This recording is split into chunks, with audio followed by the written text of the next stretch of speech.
With Lululemon, the real gift happens when they're living in it. When you give them the softest loungewear set, the real gift is this. And this.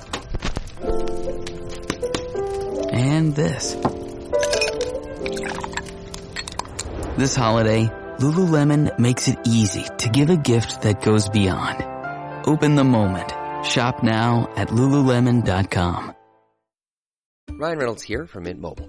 With the price of just about everything going up during inflation, we thought we'd bring our prices down.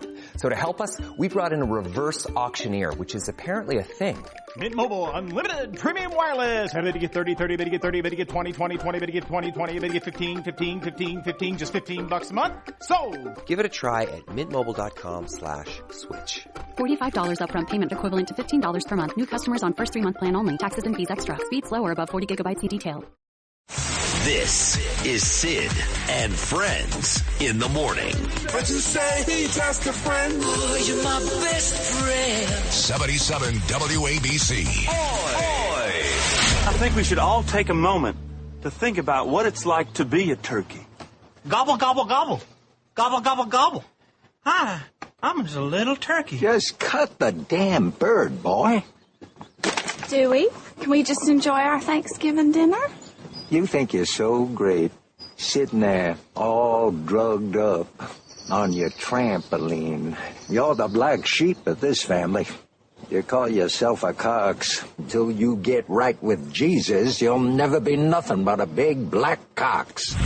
Reaction to President-elect Donald Trump's most recent picks to fill out his cabinet after what was a controversial and bumpy week last week. Right along with you, we are watching what lawmakers face going into confirmation hearings. So let's bring in CBS News congressional correspondent Scott MacFarlane, who will be chasing this down for the many weeks and months ahead.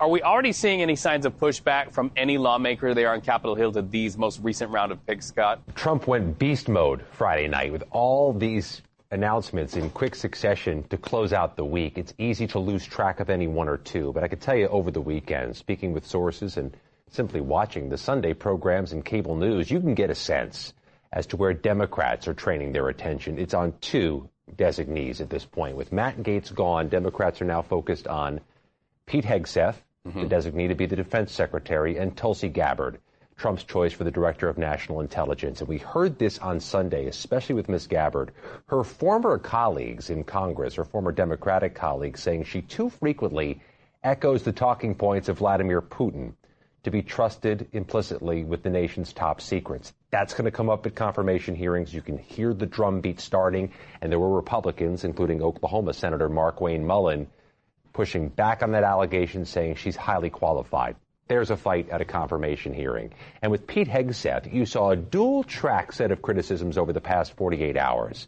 Not only more concerns about that 2017 allegation of sexual misconduct in Monterey, California, which he denies and which he says he's been exonerated of, but also the concern from Tammy Duckworth, the Illinois Democrat, on Face the Nation and elsewhere this weekend, saying Pete Hegseth, in his early 40s, coming off of a Fox News weekend morning show, does not have the experience or the breadth of professional experience to manage what is often the most difficult and hard to navigate bureaucracy in the world. There's another confirmation fight waiting to happen. And read our best intelligence so far from sources is these confirmation hearings could begin very early in January, even before Inauguration Day. Look, you guys know me. For the last 4 years, I wake up every morning pissed off about what this administration did to the most secure border in my lifetime. Let me be clear. I've worked for 6 presidents, starting with Ronald Reagan. Every president I worked for took steps to secure the border because they understood you can't have strong national security if you don't have border security. We need to know who's coming in, what's coming in, where it's coming in, why it's coming, all those questions, right? No one did better than President Trump.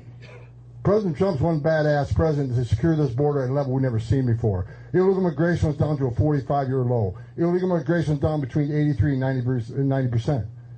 Unprecedented success. Joe Biden's the first president in the history of this nation who came into office and unsecured the border on purpose. This isn't mismanagement. This isn't incompetence. This is by design. So the first morning I woke up with a smile on my face was the day after the election when President Trump won. Because he's going to come back. He's going to finish the job he started. First of all, he sends his well wishes here and happy Thanksgiving to President Trump. Also, we got a secretary coming in, Secretary Kristen Terdik, the governor. I've met with her numerous times. She's the right person at the right time for the right job. She gets it. She has a lot of great ideas of her own. So I'm looking forward to Chrissy getting through the confirmation process and coming to work with us. I think she's doing a fabulous job. Today is the first day I've been at Shelby Park. I'm here. Governor Abbott has done an amazing job. Illegal immigration in Texas is down 86%. 86%. Think about that. This is a model we can take across the country. We're going to help Governor Abbott finish the job he started, but this is a model we can take across the country. Unprecedented success in Texas. It's a shame the taxpayers of Texas have to spend billions of dollars to do the job that this administration failed to do, didn't want to do. And because of that, what everybody in this room today, you got to understand, you're a national hero and you're saving this nation. Let me explain why. It's just not about illegal immigration anymore. When this administration calls the crisis the biggest they caused, it overwhelms the Border Patrol. And because the Border Patrol is so overwhelmed taking care of this humanitarian crisis, many of them are pulled off the line. And so let me say this. I want to thank you and what you do every day. It's important that we control the messaging on this. And people like you, shows like yours that tell the American people the truth, we need that. There's been too much misinformation under this administration, so I look forward to working with you because people listen to you. And I'm not asking you to do us any favors. I'm just asking you to do what you always do. Tell the truth. Educate the American people because we can't lose the faith of the American people. We're going to do the right thing for them. We need people like you voicing this stuff. So keep telling the facts. We appreciate you. Let's get to the big story today, one that you don't seem so happy about, and that is there's going to be a ceasefire between Israel and Hezbollah. Again, the text that I received from you didn't seem very happy about that. Why is that the case? I think a lot of Israelis are confused about it. We've heard Netanyahu talking about the total victory for the duration of the war. It's obvious that, as you said correctly on day one of this, that the Biden administration's proved itself to be not a helper, really, at this stage as it's progressed, much more of an adversary than an assistant in the battle. And it seemed as though Israel had waited out this Biden administration with President Trump about to re-enter office in about 60 days' time. And so I think a lot of Israelis felt like we just had to coast it now for the next 2 months. But it's a very dangerous period. We see that, that the fighting in Lebanon and between Hezbollah and Israel is very intense, with many rockets hitting the Israeli home front, even as Israel takes out much of Hezbollah's capabilities and is doing an incredible job inside Lebanon. But Israel is apparently very worried about the UN Security Council resolution, and the Biden administration, from all accounts, has threatened Israel that if they do not accept some kind of a ceasefire deal, that they would allow Security Council resolution against the state of Israel to pass. As everybody knows, they've been withholding weapons that Israel believes it needs in order to continue the fight. And so, Netanyahu is playing a four-dimensional chess game now with the United States, together with all of Israel's enemies also on the chessboard at the same time. So they're calling it potentially now for a 60-day ceasefire, which would be essentially the amount of time until President Trump takes office. No guarantees that the ceasefire will hold until 60 days. Certainly no guarantees that the ceasefire will hold after 60 days. I think the questions that remain to be answered yet is what is Israel getting up front from the United States for doing this? Are they getting the release of these weapons? Are they getting a guarantee from the United States that there will not be a Security Council resolution against Israel passed? It certainly would be an opportunity for Israeli soldiers to get some rest. It might be an opportunity for Israel to try to make a deal to get some more hostages out of the Gaza Strip. But it can also potentially send a very dangerous message to Israel's enemies, which is that Israel does not have the weapons that it needs to fight this war to the finish. That Israel is dependent on the United States to secure itself in the Middle East, and that ultimately that the United States was successful in pressuring Israel to cease fire. Hard work beats talent when talent fails to work hard. But today is the second annual Dyspraxia DCD America Radiothon. Danielle, you've done a magnificent job. But this charity was inspired by my son, Gabriel, who was diagnosed as a little boy with dyspraxia. What is your message? My message is, no matter all the limitations, setbacks, people who make fun of you, just keep trying to do what you want to do. Whether it's, playing a sport, trying to open a can, trying to tie your shoes, just keep trying, and I promise you'll get it, because repetition is just, it helped me so much, and if you practice enough, it'll help you too. We love you so much. There's not even a word to describe it. You know that, right? But it's been a very rewarding journey for me and Mommy, because there were times we were nervous and we weren't sure. There were times I was nervous too. Of course. But to your credit, you've erased all that. And now we think you can do anything you want. We do. We love you. Love you too. I made me cry.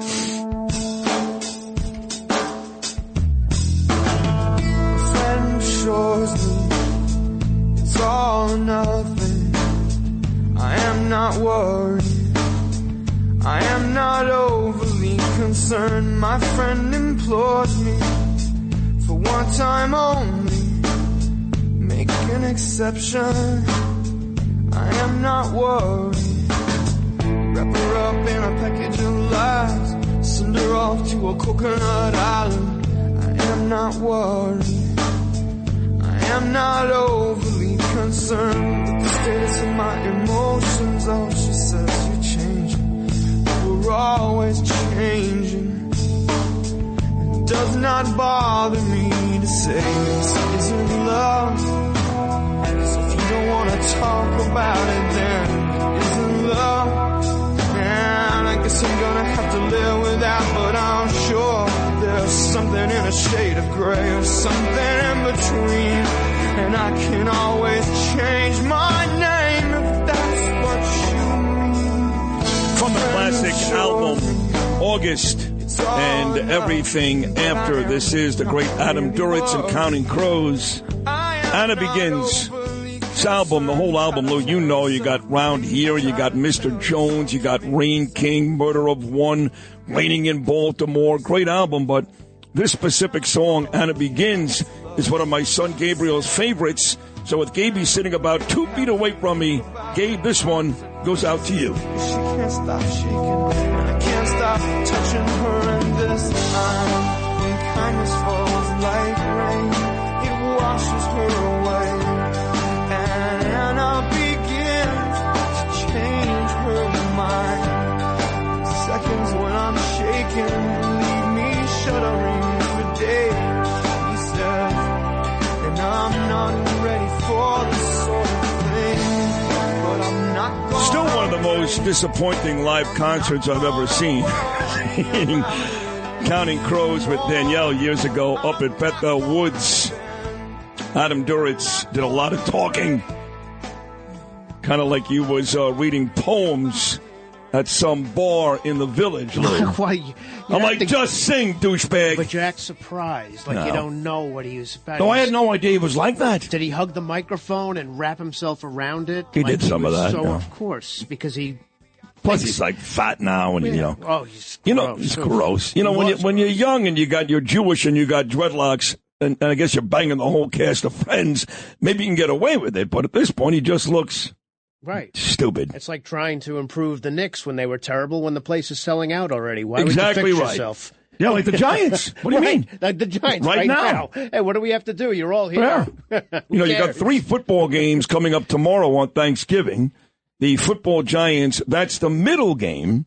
The first game features a team that most people think is the best team in the National Football League. That's the 10-1 Detroit Lions. They play every Thanksgiving. They're going to host the 4-7 Chicago Bears. Lions right now a 10-point favorite. Then you get the Giants are in Dallas. The Giants are 2-9. Dallas 4-7. Cowboys right now a 3.5-point favorite. And it looks like Tommy DeVito is not going to play. Oh, no. He got hurt against Tampa Bay. So Daniel Jones is on his way to Minnesota or Baltimore. DeVito can't play. So it looks like Drew Lock will be the quarterback for the Giants. You want a lock? Bet the house on Dallas. And the final game tomorrow night features a red-hot Dolphin team, which is 3-0 since Tua came back from injury.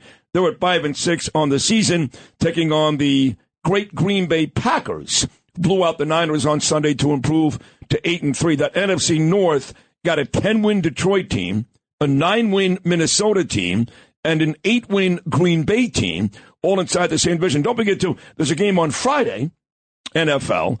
The 3-8 Las Vegas Raiders are in Kansas City, taking on the two-time reigning Super Bowl champion, 10-1 Kansas City Chiefs. Lions, 10-1 NFC, Chiefs, 10-1 AFC. So we got a lot of good guests stopping by today, but you've heard me talk about this for days. It is, in fact, our third annual Dyspraxia DCD America Radiothon, and we must thank right off the bat our great owners. Well, they're really dear friends. They're family at this point. We must thank John and Margot Katsimatidis and Chad, but John and Margot mostly, for allowing us this great forum to further this organization, which was started by my beautiful wife, Danielle, years ago. We got off to a terrific start. Then COVID hit, and everything just kind of stopped, not just for our charity, but the world basically stopped. And now we've had the difficult task the last couple of years of restarting this. Now, after just an unbelievable amount of great news, which includes legislation from our friends like Mike Lawler, congressman out of Rockland County, even Democrat Josh Gottheimer out in New Jersey. There's a lot going on with Dyspraxia. So with that said, let me welcome in two beautiful people who I love dearly on this pre-Thanksgiving Wednesday. One, my beautiful wife, Danielle. Good morning, Danielle. Good morning. And my son, the inspiration behind Dyspraxia DCD America, and one of the most courageous and beautiful kids you'll ever meet, Gabriel, Martin, Atticus, Rosenberg. Enough names, Gabe? I don't think so. Maybe one more middle name would have worked? Yeah, I think so. How about I think it's too short, actually. Yeah. Well, welcome, guys. This has become an annual deal. We all get to spend a day together in studio. What a special time with Thanksgiving coming up tomorrow. Danielle is making a beautiful meal. Naomi, you guys love my mom out there. She'll be there. Absolutely. She made some orzo and some chocolate pudding pie. That'll be fun. So great food, beautiful family, and for the most part, bad football. That'll be tomorrow. But let's get to this radiothon today. Danielle, you've done an amazing job bringing awareness to dyspraxia. You've done all that legal work, working with the state of Kentucky, working with, Kansas, Delaware, working with Lawler and Gottheimer. So give everybody out there right now just an overview of what we've done, what we're trying to accomplish today. And, folks, you can start donating right now. Right now, just go on over to the website. No phone number this year. Nice and easy. Go to the website, WABCRadio.com/DCD. That's very, very simple. WABCRadio.com/DCD. We don't care if it's $5, $50. You want to give $500? You want to give $1,000, $5,000? That would be great, too. But, Dan, tell everybody out there exactly what's going on with this organization. Thank you. First, I don't want to forget, so I'm just going to go over our team. So, again, we're all volunteers, every single one of us. Nobody collects a salary. No including one is my paid. sister, Aunt Lizzie. I know it's your show, but you did. Yeah. Let me go. Go ahead. All right, thanks. Yeah. You cannot come into the studio and criticize me on my own radio show. Just I know, follow now, my lead. Especially now that you're an international superstar. Right. That's this right. is great. All right.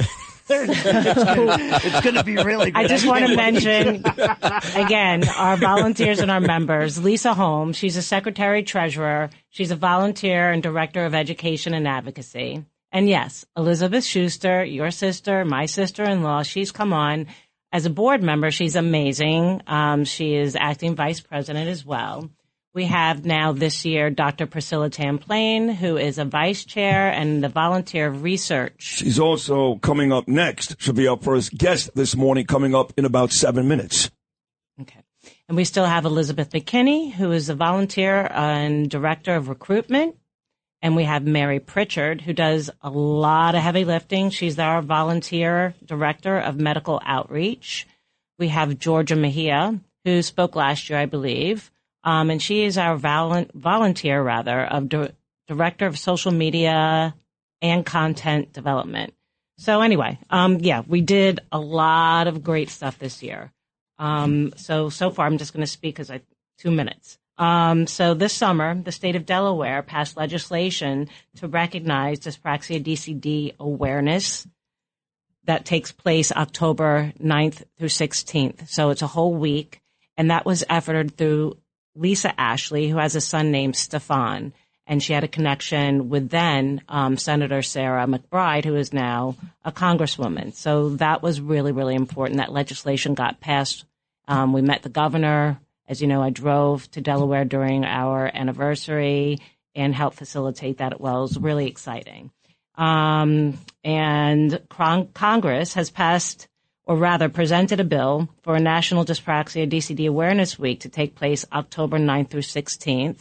That was done through Mike Lawler and Josh Gottenheimer, bipartisan support. So we're hoping that that legislation gets passed through the Senate and it actually becomes law, and that we have on a federal level a National Dyspraxia DCD Awareness Week.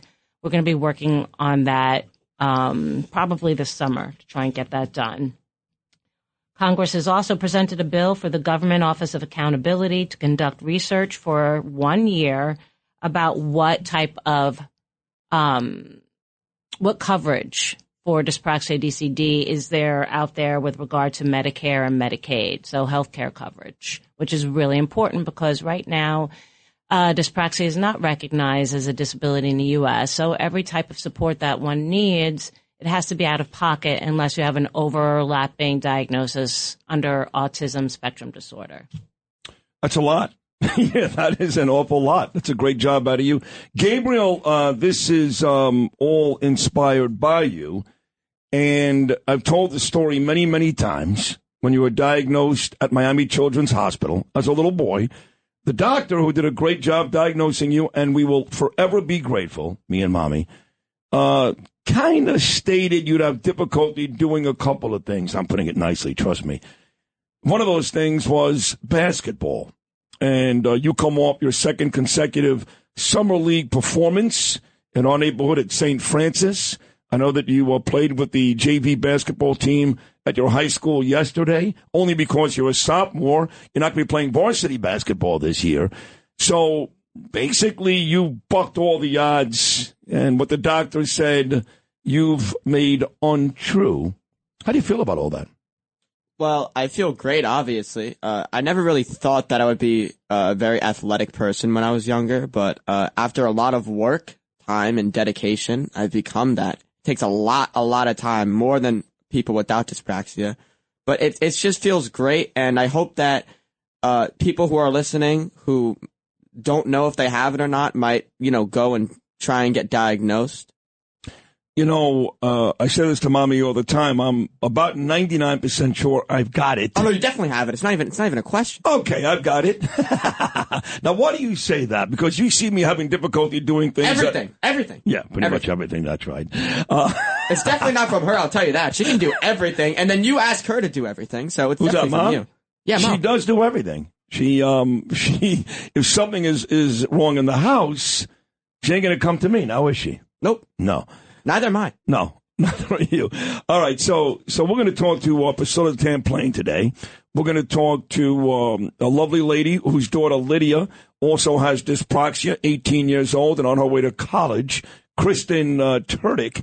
And then, of course, throughout the day, we'll be taking your donations starting right now.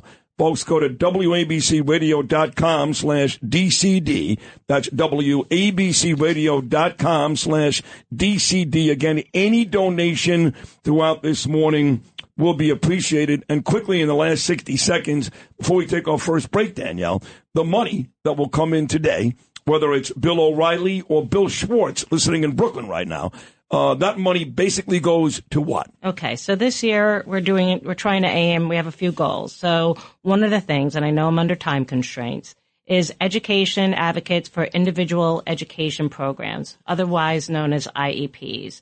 We'd like to be able to fund 10 advocates at a cost of approximately $1,500 each. These advocates work with families to help them obtain highly effective IEP plans for their children. These are tailored educational plans. They're critical. They're crucial for providing the personalized instruction and accommodations that students with dyspraxia DCD need to thrive within the educational setting. And I think that whether it's dyspraxia, autism, a lot of these disabilities, all these kids always need IEPs, right?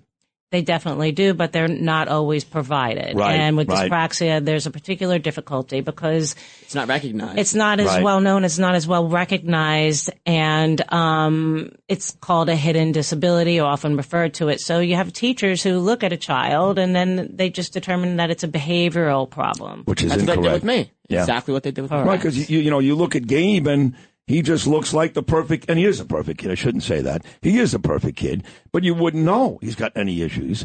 So I believe that the most recent statistics, talking about how folks don't know about dyspraxia, have 1 of every 20 Americans. Folks, that's millions and millions and millions of people. 1 in every 20 Americans will be diagnosed with dyspraxia. Isn't that right? Yes, and that's why the legislative component is so important, because we're trying to hit it from every particular angle. And unless our government understands what it is, and the research is done and conducted, and we need research and we need it funded, it's going to go on under the radar. And when that happens, we fail our society, we fail our children who turn into adults. There are multiple people out there that probably have this and have no clue what's wrong with them as well. That's true. Because it's so not recognized in the U.S. That's exactly right. WABCRadio.com/DCD. Please donate today. Donate often.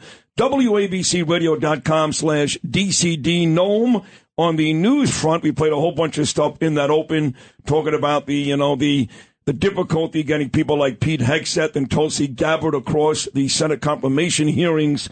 Tom Homan down in the state of Texas. Yesterday, the ceasefire. We had Alex Trayman on yesterday, live from Jerusalem. What's basically the big stories going into today? Well, you have the beginning of the ceasefire over in the Middle East between Hezbollah and Israel. Began 4 a.m. Israel time this morning. So it is officially underway. It is underway, and we've been watching as cars packed with Israelis are actually heading back. Some of these people who haven't been home in more than a year, driving there, even though Israeli officials have told them, don't do that just yet. We want to see if the ceasefire holds up. Same true in Beirut. You can see people also going back to their apartment buildings, excited to be back home. The number is, they said 70,000, 80,000, but I know some people. And the more accurate figure is probably closer to 100,000 Israelis that may be heading north. Yeah, but again, the leaders, you have Bibi Netanyahu saying, hey, hold on. Yeah, slow down. Yeah, not just yet. To but quote the great Lee Corso on ESPN Game Day, Lewis, not so fast. When Lee does that, you love that? Yeah, I love that. What else you got, Noam? Yeah, and then, of course, you're talking about what's happening down at the border, home in there. Yesterday, talking with people from the National Guard. The big thing they're trying to figure out is if they start these deportations that the president-elect has promised come Inauguration Day, they have to figure out where to put these people before they're sent back home. It'd be some sort of camp instead of trying to find land in places like Texas, where they can set up these camps fast to get these people out as fast as they possibly can. So that's some of what's going on as they get ready for, January 20th. Tom Homan down in Texas talking with people who have properties and land, trying to figure out where these mass deportation camps would be before they get people out of the country. We used to live on the Upper West Side. You've heard these stories. Well, they hated me there. And we used to live 104th and West End, and about 30 blocks away on Amsterdam, they would blow up these balloons. Tonight's the night. Wednesday night, the night before Thanksgiving, they'd blow up the balloons. You remember a couple of years ago, I went to see it. I took the kids. I had to tell them I'm friends with Craig Carton just to get in. Remember that? That's a true story. I had to tell the cop I'm friends with Craig. So the balloons get blown up tonight. Tomorrow's the big parade. I think I heard you say earlier, despite a bunch of rain in the forecast tomorrow, when the wind hits a certain mph, that's miles per hour, they cannot put the balloons out there. But it looks as though that's not going to happen. Is that right? Yeah, it looks like the balloons will be able to go. The parade will go. It's not supposed to pour. It's supposed to be rain on and off throughout the parade. So if you put on a poncho, bring an umbrella, you'll be okay. Have you taken Gabriel, your son Gabriel, your children to the parade? Yeah, in the past when they were little. Yeah, we've done it. Last time we went was the first year we came back to New York, 2017. It was freezing. And quite frankly, you remember it, right? Yeah, but my question is, when are they going to make a Sid Rosenberg Thanksgiving balloon? They do. It's the turkey. Yeah. That's basically my dinner table every night, folks. All good fun. They can't fit it in Manhattan. Right. Shut up. Big guest list coming up today. We'll get our first Dyspraxia guest coming up next. Danielle already mentioned her. We're going to talk to Priscila Tamplain, She's coming up next. Then at 6:45, we will talk to the bail bond queen, dear friend of our friend Jennifer Harrison, Michelle Esquenazi. Curtis Sliwa is here. He's here every weekday morning. He's coming up at 7:15. Congressman Peter King, he's looking at 7:45. Joe Tacopina, 8 o'clock hour. The Relentless Patriot, Scott LoBaido in the 9 o'clock hour. And once again, we are taking donations right now. WABCRadio.com/DCD. That's WABCRadio.com/DCD. This is And It Begins by the Counting Crows.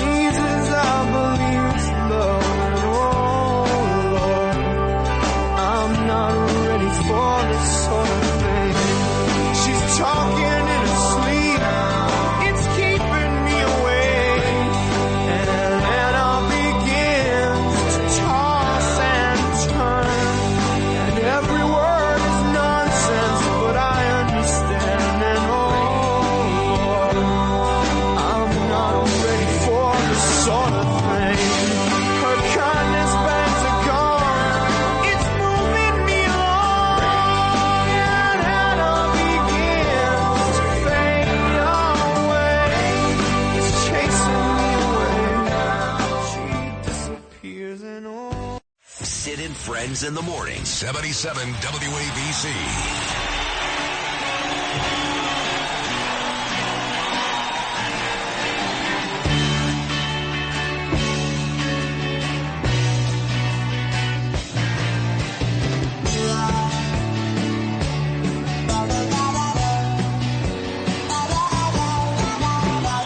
Welcome back to the third annual Dyspraxia DCD America Radiothon here. What a proud day for me, my beautiful wife Danielle, and my son Gabriel, who just turned 16 not that long ago. And I believe my son was a little over 3 when we took him to Miami Children's Hospital. We were living in Boca at the time.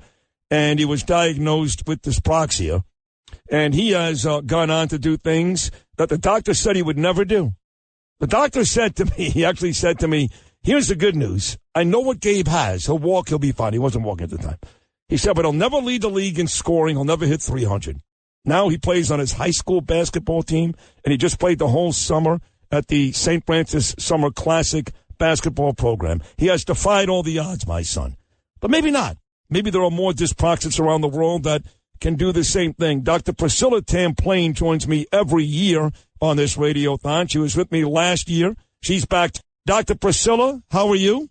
Hi, Sid. I'm great. Thank you for having me. Great to have you, and I look forward to meeting you in a couple of weeks. You'll be here. Danielle has put together this amazing conference at Hofstra University. First time ever for dyspraxia. Dr. Robert Gluck helping us out. But I told that story just now, Dr. Priscila, about my son able to play sports, and not just play sports, but he's actually a pretty good basketball player. When the doctor told us as a baby that would be virtually impossible. Are you surprised to hear that? So, no, I'm not surprised at all because I know Danielle and you, and I think that's the testimony of what a lot of parents' work and dedication and intervention can do. Unfortunately, a lot of kids don't have that opportunity, right? So I do think that when they have the opportunity, when there's early detection, early intervention, when there's awareness and understanding of the condition, then those things are possible. And they are amazing. What a great story to hear, right? That he was able to beat the odds, and not only because of that, but we know how important it is to be engaged in movement, to play sports, to have that team. And, I think you can talk more than I can about the importance of being part of this team, right, and playing a game at his age. It is really important. And now he's a big sports fan. My son, he follows all the sports, but in terms of participation, he's become very, very good at basketball. But when you talk about early intervention, early detection, and I remember those days. I know it's going back 13 years ago. I can't believe my little boy is already 16 years old. But I remember the PT sessions. I remember Dr. Tamplain. We'd have a girl come to the house in Boca. She'd ring the doorbell. My son was upstairs. He was a baby. He knew it was her. I don't know. He had like this unbelievable intuition. And he started to scream and cry. He didn't want to do it. But some of the things that Danielle did with Gabriel as a youngster certainly helped him, especially with walking and becoming a ball player down the road. If we didn't know that at the age of 3, those things would have taken longer to happen. He wouldn't be where he is today. That is the importance of early intervention and early detection, yes? Yes, absolutely. So the brain is really much more resilient in plastic before age 5, and the earlier the better. So the fact that this was that some difficulties, right, were found out at about age 3, and then just getting intervention in, which is not easy. You mentioned that Gabriel was not super happy about that. It is a little bit of work and practice, but that work can stimulate the brain. So movement that may not have been possible can happen. And that is the most important thing. That's why we advocate so much for awareness of dyspraxia, also known as developmental cognition disorder, or even motor challenges in general in children.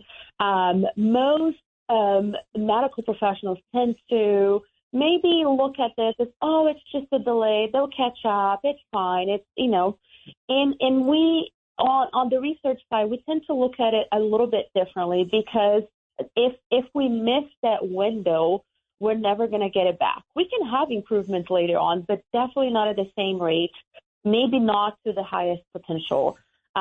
So it is really important to detect and then work with the team to promote intervention. It's the physical therapist.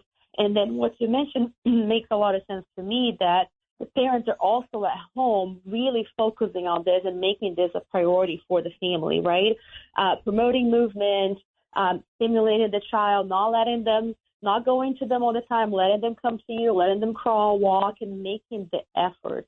I am absolutely convinced that if this had not happened, Gabriel would not be playing at a basketball team now, and he would not have all the confidence, right, and the participation levels, all the self-esteem that comes from being in that team. So it's all a very important loop, and it starts with early detection. It starts with parents maybe noticing that something is a little different. They're not able to do what maybe their siblings were able to do, other kids, and then maybe going to a pediatrician and saying, look, this is not, I don't know what it is. That's usually how it goes, but I see a delay. What can I do? Can you help me here? And doctors really taking that very seriously, making the appropriate referrals and acting as soon as possible.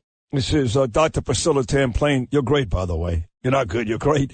I remember when we started this, and Danielle's already done most of the work. I have some rich friends. I ask them for money now and then. That's all I do, But she's the one who's done all the research. She got in touch with people like you and other wonderful people, and she really puts her heart and soul into this, which is not difficult because we love Gabriel so much. But when we started this thing, Doc, no one ever heard of this. It was like autism, right? No, not autism, dyspraxia. Well, what is it? Mm-hmm. And then when you do your research, which you know better than anybody, you find out that 1 of every 20 people, that's a lot of people. That's millions of people. 1 of every 20 will be diagnosed with dyspraxia. Let me tell you something, Doc. I got it, okay? When I was a kid, they know about dyspraxia. I couldn't tie my shoelaces. I could barely run without the back of my feet kicking myself in the butt. All the things that I see with dyspraxics and some of my son's stuff, I had it too when I was a kid. I'm convinced I've got it. But it does seem like now more and more people know about it, are talking about it. And to me, that's a very, very big thing. Yes, I agree with you. I think that's, and it's important to mention, I'm glad you mentioned autism, just so for us to compare a little bit. Dyspraxia or DCD is about 3 times more common than autism. But if you ask around, people will generally know what autism is, but will never have heard of dyspraxia, right? Yeah. And that is conflicting if you look at the stats and the prevalence. So that's very true. Things have improved, but I think we still have a lot of work to do to improve awareness, understanding, and then bringing that to professionals and families. And that is the work that the Dyspraxia DCD America Foundation that Danielle and your family started is doing now. And I'm very happy to support that effort because I'm doing research in the field, but without the community support and without professionals understanding that, making the diagnosis, referring for intervention, following up, families understanding the importance of this, especially in the future, it's very difficult to do research. But I do think that looking at a child's trajectory when they have all the support and when they don't, those can be very different, right? So the goal here, the goal with this program now and with fundraising and the foundation is to really make sure that every child, every family has access to that diagnostic process. They have access to the information that they need, and then they have access to intervention, right? So the trajectory of the child can really change, and in the future they can be, just like you told me, I had this, but now it's fine, right? It is. I got over that, and that's our goal. Well, you guys are doing a great job getting to that goal. I want to thank you for hopping on today. Every year you do a great job with me. I'm really excited to meet you coming up in a couple of weeks here in New York at Hofstra.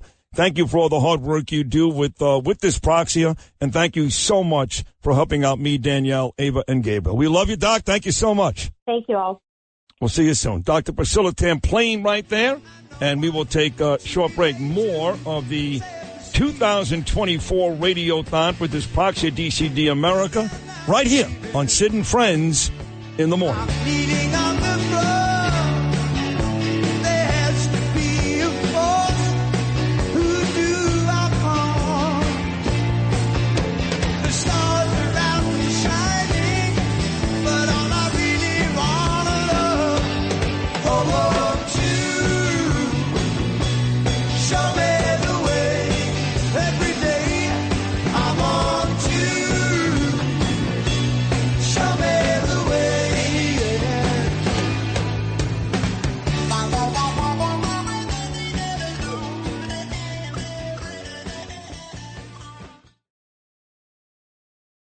This is Sid on Sports.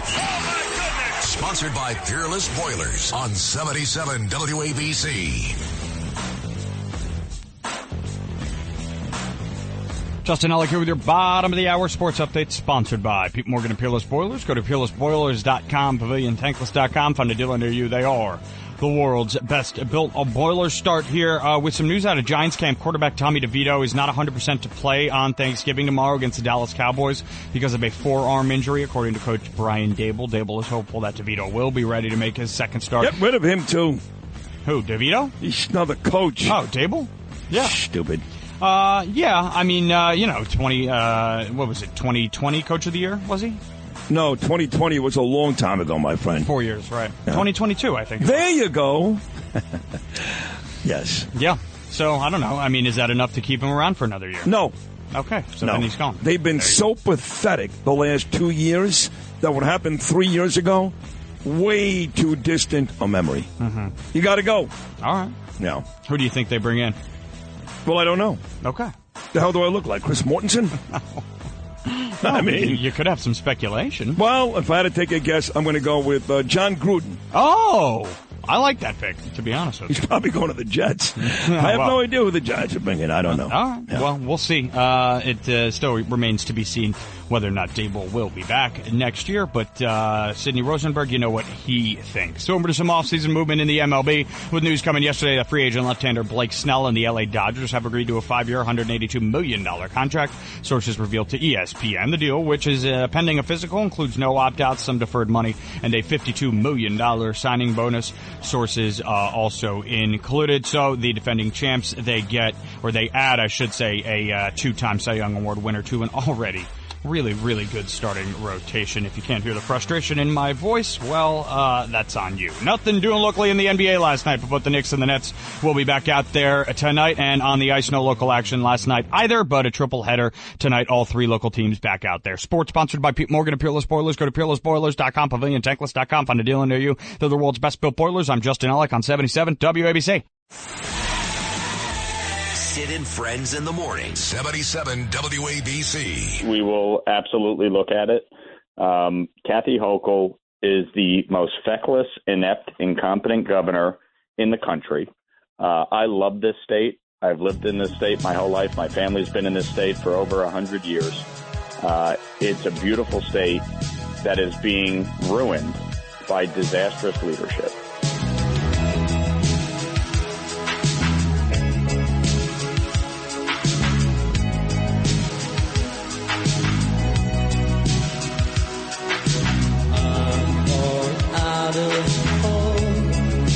One more bad break could bring a fall.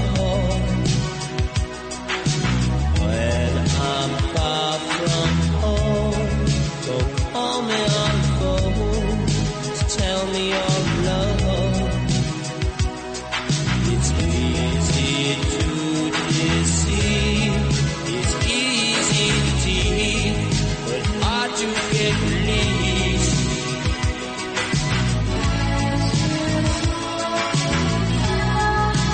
Eyes without a face, eyes without a face, eyes without a face, got no human grace, your eyes without a face. It's our good buddy right there, the great congressman. I call him the king of Rockland County, Mike Lawler. I asked Mike last week if he's interested in running for governor, and he said, yes, I am. I want to remind folks, as we wrap up hour number one with a special guest, the 2024 Dyspraxia DCD America Radiothon is underway. We've already heard from both Danielle and Gabriel. They're here all morning long, and we compel you to keep donating all morning long. Just go to WABCRadio.com/DCD. That's WABCRadio.com/DCD. And please donate this morning, whether it's $5, $500, $5,000. We don't care. 5,000 would be nice. That would be nice, yes, yes. Thank you for that, Gabe. He's right about that. Gabe, quickly, before I get to Michelle Esquenazi, Knickerbockers, your favorite team, the Knicks, they're in Dallas tonight, win or lose. When? Brooklyn Nets, who you said would beat Sacramento on Sunday night, you were exactly right, in Phoenix, taking on Kevin Durant and the Suns tonight. Brooklyn Nets, win or lose? Win. All right, there you have it. Michelle Esquenazi is a dear friend of our buddy Jennifer Harrison, who ran out of this state like it was on fire. She lives in Florida now. Michelle is the president of the National Association of Bail Agents.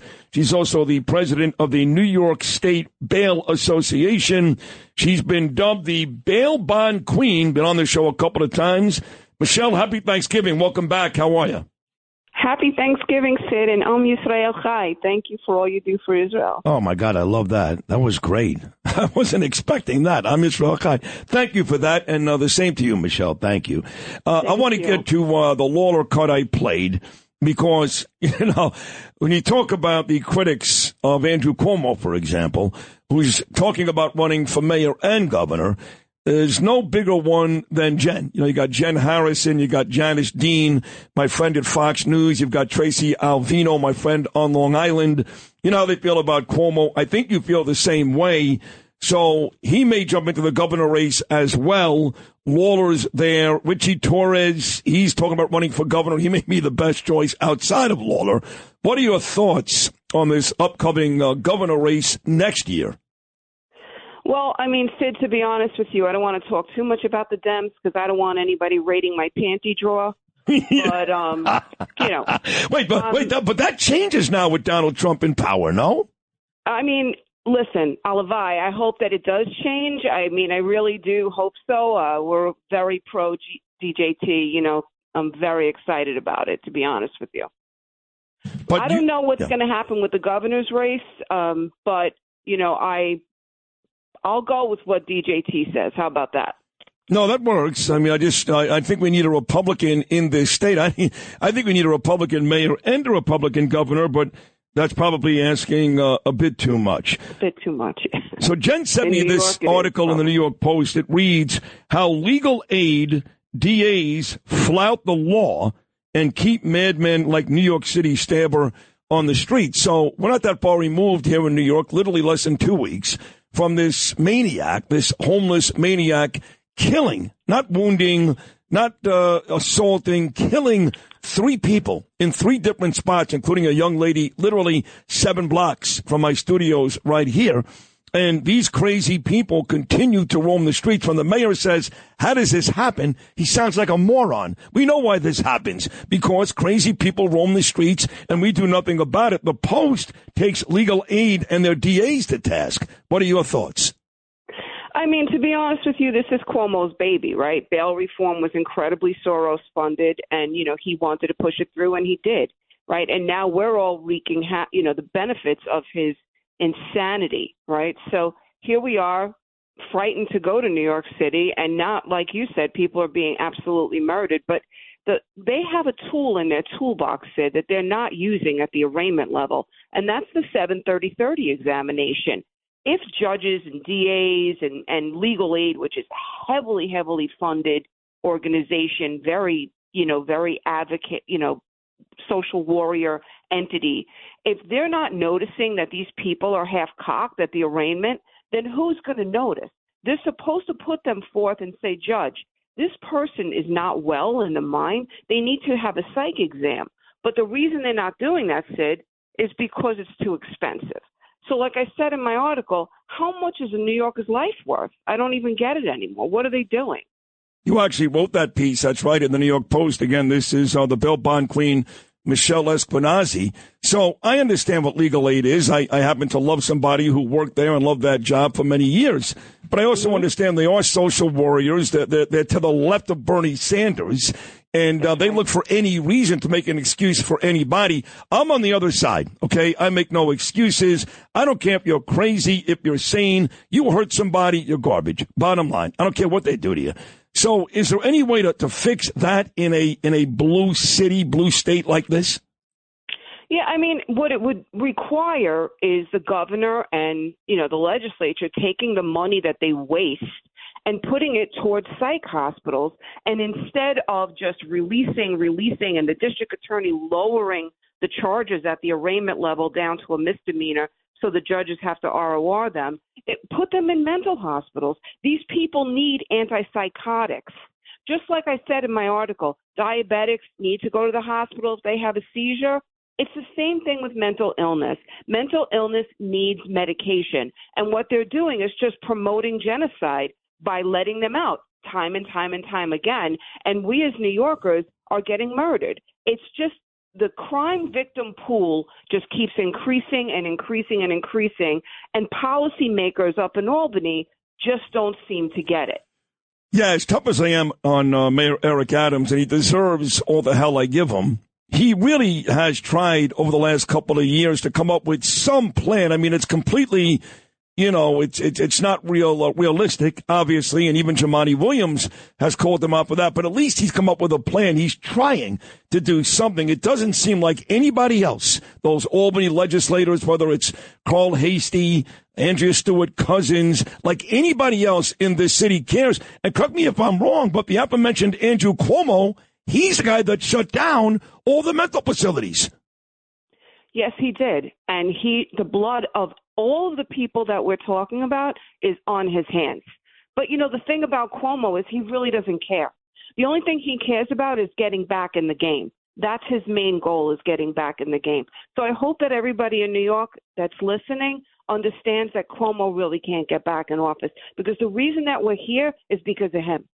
Funny, because when Elise Stefanik grilled him on Capitol Hill, the last thing she said to Cuomo was, I'm going to make sure you never serve office again. And yet when you talk to people, smart people, who are following the mayor race, the governor race, there's a lot of smart people, money people that would bet their money that not only will Andrew run again, but he can win.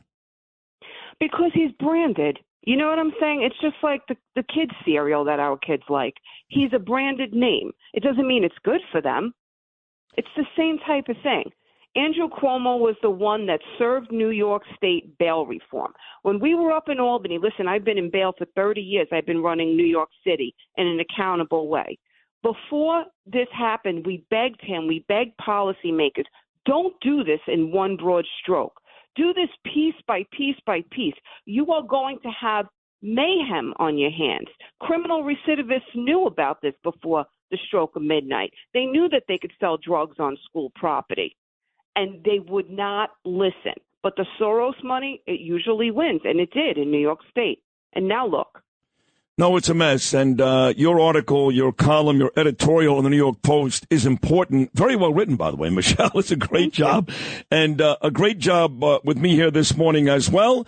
I want to wish you and your family a happy Thanksgiving. Like you said, I'm Yisrael Chai. I'm Yisrael Chai. Thank you for everything you got do. it. You got it. You too, Michelle. I know our friend Jen Harrison is listening right now down in the state of Florida. Yeah, she says hello. So great job, Michelle. We'll do it again very, very soon. Thank you. Thank you, Sid. All right. Take care, sweetheart. All right, we got hour number 2 coming up here on this very special day before Thanksgiving edition, the 2024 Dyspraxia DCD America Radiothon. Curtis Sliwa's coming up next. We got great news. Lewis, great news. It looks like 2 summers ago when Curtis, he really led the effort, but I was with him, when me and Curtis led those big rallies at Floyd Bennett Field, it looks like our hard work may have paid off. Curtis Sliwa's coming up next hour, as well as Congressman Peter King, plus more of Danielle and Gabriel. Once again, folks, don't forget, donate right now. Go to WABCRadio.com/DCD. The numbers are coming in real good that first hour. WABCRadio.com/DCD. Hour number 2, Sid Friends in the morning, about to come your way.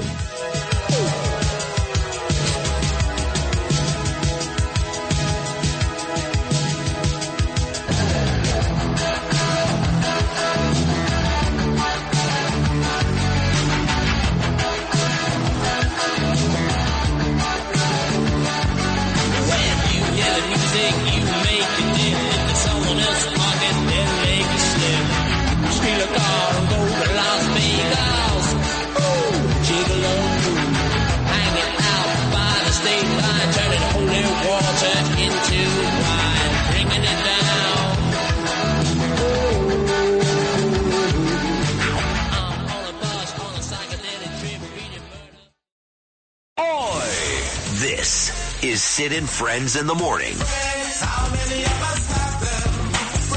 77 WABC.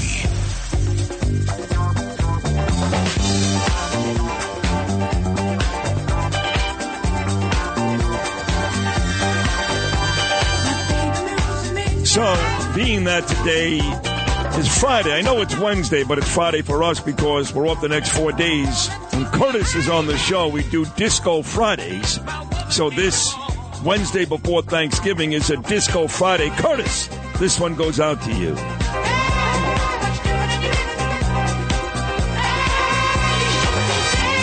We'll talk to Curtis here momentarily, but don't forget we are in the midst of our 3rd annual 2024 Dyspraxia DCD America Radiothon. Doug Kilzer, hard at work at home, providing me with the names and donations. Thank you, Dougie. Whole bunch of folks already being very, very nice to us. Antoinette Rodriguez, Lori Prescott, our dear friend Jeffrey Dieries. Thank you, Jeffrey. Mary McCarthy, Eleni Campbell, Olga Pizzamenti, our good friend, Elise Laccio. Want to thank Joe Antonacci, $250. Thank you, Joe. Paul Carzas. We've got Gerard Paris, George Abate, Diane Kaplan, Richard Entenman, Margie Diagata, Patsy Siciliano. How about that, Louis? Old Patsy there for $50. Jeremy Leith, Louis Prescase, Anthony Jr., Joe Herbs, Brian Mullen. Gabriel, your basketball coach, 2 years ago from Rockaway. Thank you, Brian. Joe Marseglia, Phil Levine, Christine Mulligan, and Lori Prescott, just to name a few. We will mention you guys all morning long when you donate, but here he is, folks. Gets big ratings on the Rip and Read, noon to 1, every weekday afternoon. Does a great job hosting overnight weekends. With the holidays coming up, he'll be on 24/7. My friend Curtis Sliwa. And not that long ago, I was a guy who looked at people who went to rallies, who protested as, I don't know, retarded. I'm not going to lie to you. And then Curtis, I don't know how he did it to me, but he convinced me that it'd be a good idea to go out to Floyd Bennett Field a couple summers ago, 2 summers ago, with him and go out there and speak on behalf of the people because we didn't want illegals in Brooklyn and Queens. And we did 3 rallies together, Curtis and I. Thousands and thousands of people showed up from the Brooklyn side, from the Queens side. And you wonder afterwards, it was great. It was nice to be with the people. But was it effective? And sometimes it takes a little time to find that out. But I guess as of this morning, Curtis, it was effective. Yes, and in fact, Danielle, you should be very proud of your husband. Elbows Gabriel, I've dubbed him with that nickname when I watched him at the St. Francis basketball tournament, as I was the assistant coach coaching against him. Yes, you were. And you and Bert. That's right, and he took out one of these big guys coming down the lane. When he was in the paint, Gabriel was playing brawl ball, which is what I used to play at Bill C. Junior High School. You come in the paint, boom, you get an elbow right underneath your arm. You got to feel it, no doubt. But she should be proud of me for what? For showing up a couple of summers ago? No. You did more than that, Sid. First off, you have been rated out of the 7 most influential Jews who have the ear of Donald Trump. So whatever you say here on the most powerful radio station by day, coast to coast, the most powerful morning show, resonates. You led that rally. Now, you forget, it was August 23rd, 2023. Hey, Noam Laden, get the wax out of your ears. You should be reporting on this. This is the lead story. You led that rally. Thousands of people showed up at the entrance to Floyd Bennett Field, and they came across the Gil Hodges Bridge from where you live, the Irish Riviera, and then they came from Gerritsen Beach and Marine Park and Mill Basin, black and white together. If you remember, Jamie Williams was there, the assemblywoman, the Democrat, who crossed against her own party. Yep. And we began the effort to shut down Floyd Bennett Field. First, it's not good for the illegals, the migrants. It's a floodplain. You don't want people living there. No people ever lived in a federal park ever before. It was Adams, remember people, Adams and Holcomb, who lobbied Biden, who at first said, no, we can't do that. And they lobbied him in order to do that. So now with Donald Trump in, and your favorite sheriff already at the border, Tom Homan. Love him. That's federal property. So the moment Trump gets sworn in on January 20th, I can guarantee you ICE is going to sweep in there and start doing checks of a lot of it, especially the Venezuelans who are housed there, who've already committed criminal activity in the neighborhood. They go into King's Plaza, they shoplift, they're begging, they're disturbing people in the neighborhood. They're going on to people's porches. In fact, they came to the Irish Riviera, and a woman and her kid came home, and they're sitting on the couch trying to figure out how to get ESPN Deportes on the 72-inch big screen TV while they were making sandwiches out of the refrigerator. Well, she left her back door open. You can't do that these days. But so on a serious note, it is, we're at that point now where they're going to have these people leave Floyd Bennett Field. Well, this is what's happening. The NGOs who have made a ton of money on this, the nonprofits, with all the contracts and kickbacks to the Adams administration, and Adams have sat down and said, we got to get them out of there. We got to start moving them out of there. because Holman means business. He said he's going to conduct raids. Now, we could prevent him from doing it temporarily in other areas, but that's federal land. We can't stop him from coming into Floyd Bennett Field. So preemptively, Adams, that's right, Adams, I know you want to put your MAGA hat on in order to earn yourself a pardon and a commutation. Your lips are sealed to Trump's tuchus, but they're already trying to figure out where we're going to move these migrants to. Unfortunately, for some other neighborhood, they may end up getting. Do you know any of these other neighborhoods? Because you've been at the very forefront of all of it. You know before the mayor and governor do where these people will end up. Do you know if these people leave where they may end up? Well, see, nobody. They're not going back to Staten Island, are they? No. Oh, are you kidding? We beat the mayor so badly there. He said no mas, no mas.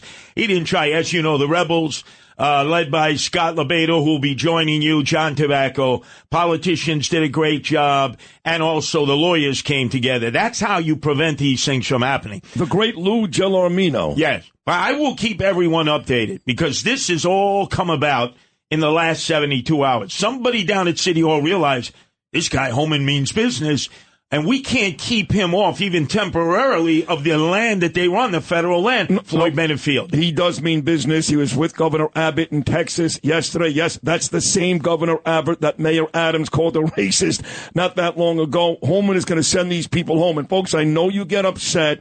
If they're not criminals, they're going home, too. I know you get upset. They built a life. They've got kids here. But we've got laws. If you enter this country illegally, you've broken a law. And if you just don't care about that, then you're going to live in a society where basically the criminals run it. And we just can't do that. So some of it may look disheartening. There's no question about that. But Tom Holman has been put on this job to make sure that the laws are not broken. And remember, when he launches those first raids, it's for the bad hombres. These are people who've either committed crimes while they've been here or they had committed crimes in their country of origin that the United States government under Biden never decided to check up on. So Adams, for a guy that's sucking up to Trump, like you've been saying from day one. Every day he's talking to him on the phone. I love you, Trump. Where's my MAGA hat? Can I show up at the inauguration? But here's what he's so hard to figure out. If he'd be sucking up to Trump, you would think that he would go back on some of the stuff he said about the illegals and He said just last week, I'm not for mass deportation. Immigrants are still welcome here in New York. So if you want to get on Donald Trump's good side, to me, Curtis, that's not the way to go. That's not Eric Adams' motivation. You know, from day one, I exposed you to what he had said when he was first elected to the state Senate, what seems a lifetime ago. Show me the money. That's what it's all about. Show me the money. We have 220 shelters that are still active for illegals. There are contracts and kickbacks to Eric Adams' cronies. There's a lot of money being made at Floyd Bennett Field, a lot of kickbacks and contracts. So he's torn. Do I go for the pardon and the commutation by wearing my MAGA hat and pretend to be a Republican and run for re-election? Or do I keep going out there and getting that money? Because that's what it's all about for Eric Adams. Let me ask you in the final couple of minutes here about Andrew Cuomo. I just had Michelle Esquenazi on, Jennifer Harrison's friend. I know you love the Jen Harrison, Tracy Alvino, Janice Dean trio, and they're out there every day trying to make sure Cuomo never serves again. But you speak to bright people, smart people, whether it's mayor or governor, a lot of folks seem to think he's got a legitimate shot to win, and you may have to face him in your own election coming up for mayor. You think he still runs? Look, this guy lives on this one big fantasy of getting back into some kind of office to finish the job that he started. He destroyed the state of New York with no cash bail. Has he ever apologized for that? No, Sid? And I thought he blew it because when he was in front of Congress, look, you never admit to a crime, right? So you're talking about cashless bail. I'm talking about the nursing home stuff. But even then, he had an opportunity to come off a little more remorseful. So without apologizing and saying I made a mistake, whether it's bail reform or the nursing homes, he could be a little more tactful, right? Just act like he cares and not like my daughter, for example, when something spills, she goes, that's not my fault.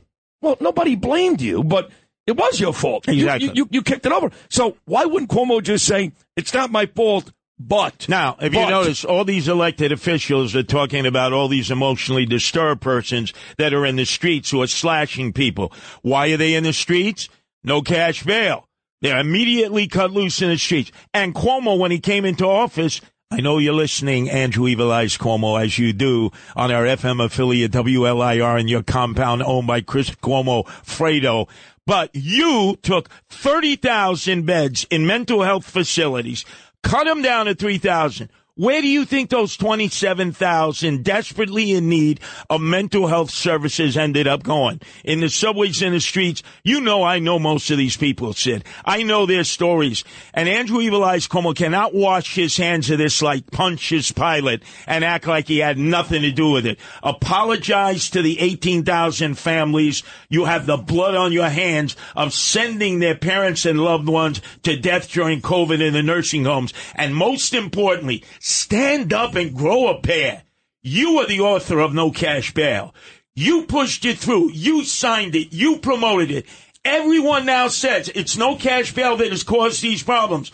All you have to think of, who created it? Andrew Evil Eyes Cuomo. And I will never let people forget that to the day I die.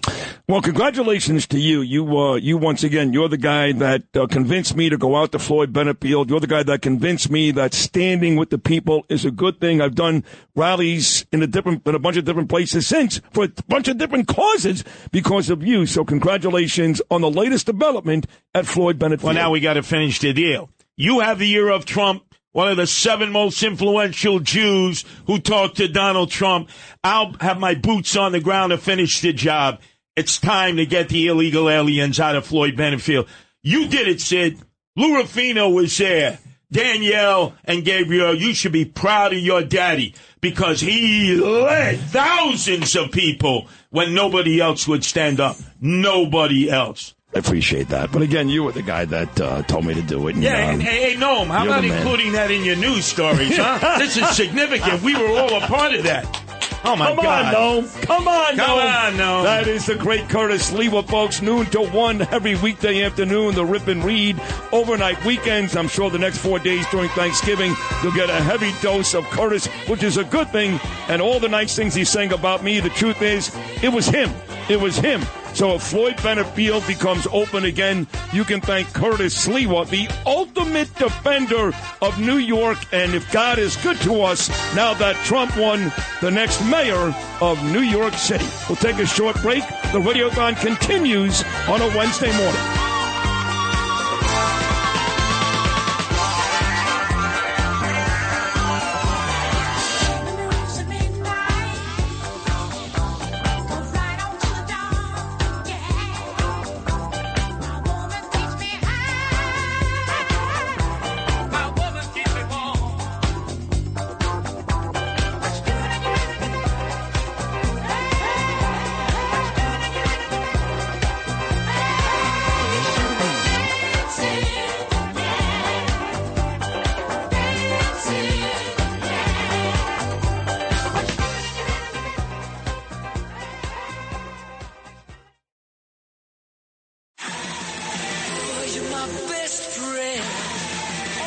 This is Sid and Friends in the morning.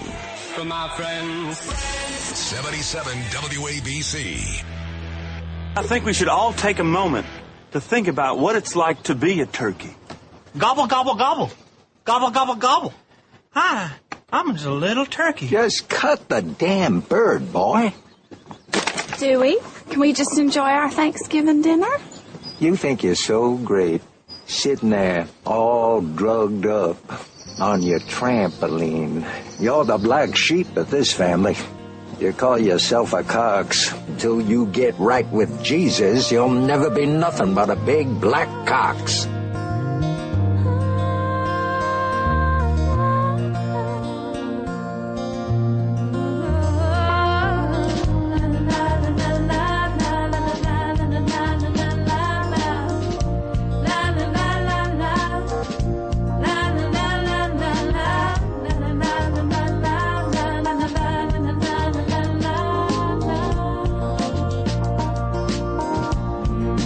That's easily one of the greatest scenes in the history of cinema. The hero Dewey Cox with Thanksgiving coming up tomorrow. Not a lot of Thanksgiving movies, right? We figured out a couple of days ago you got Planes, Trains, and Automobiles, the great Steve Martin, John Candy movie. You got that one right there. John C. Reilly, the Dewey Cox story. Otherwise, not a lot. The donations continue to come in. A couple of great guests already. Michelle Esquenazi, Curtis Sliwa, great news. Floyd Bennett Field for the people on the Brooklyn and Queens side. Doug Kilser doing a great job. Thank you to Marianne Tepedino. Joe Parisi, Mr. Gristides. A brought in breakfast for all of us. We've got bagels, we've got cream cheese, we've got lox, we've got fruit. And he made a $500 donation. Thank you, Joe Parisi. We love you. Gloria Buckman, Joanne Vanderpool, Mary Graham, Linda McDonald with a large donation, Lisa DeBonice, Julie Apple, big fan of the show, met her at the Nassau Coliseum at the Trump rally. Thank you, Julie. Eric Fishman, Howard Beisel, Diana Gallo, Mary Kennedy, Norma Utorte, and Billy Fitzgerald. Thank you so much. Owen Loof, who, of course, is the best-dressed man in Rockaway, made a very nice $300 donation. And Patsy Poulos, we love you, Patsy, also making a donation.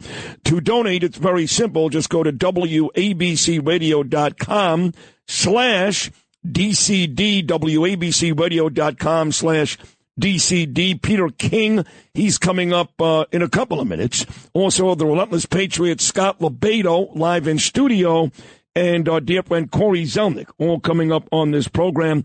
But Danielle and Gabe are here. So, Gabe, let me get to you first. We spoke earlier. We talked about your basketball prowess. We talked about the things that you've done in your life that the doctor said you would not be able to do as a youngster. Now, in the past, you've talked about resilience. You've talked about repetition. These are the types of things that have enabled you to do this.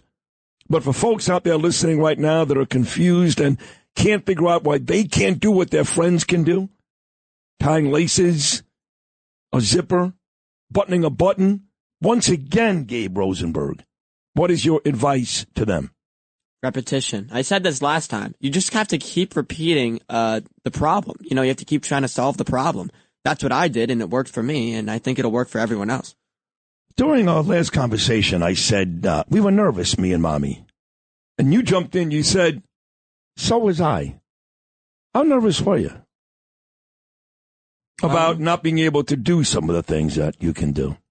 I was pretty nervous. You know, I never really thought I'd get to the point I was at right now, especially when I was younger, doing a lot of athletic stuff. I was like, I'm never going to be as good as these guys. Yeah.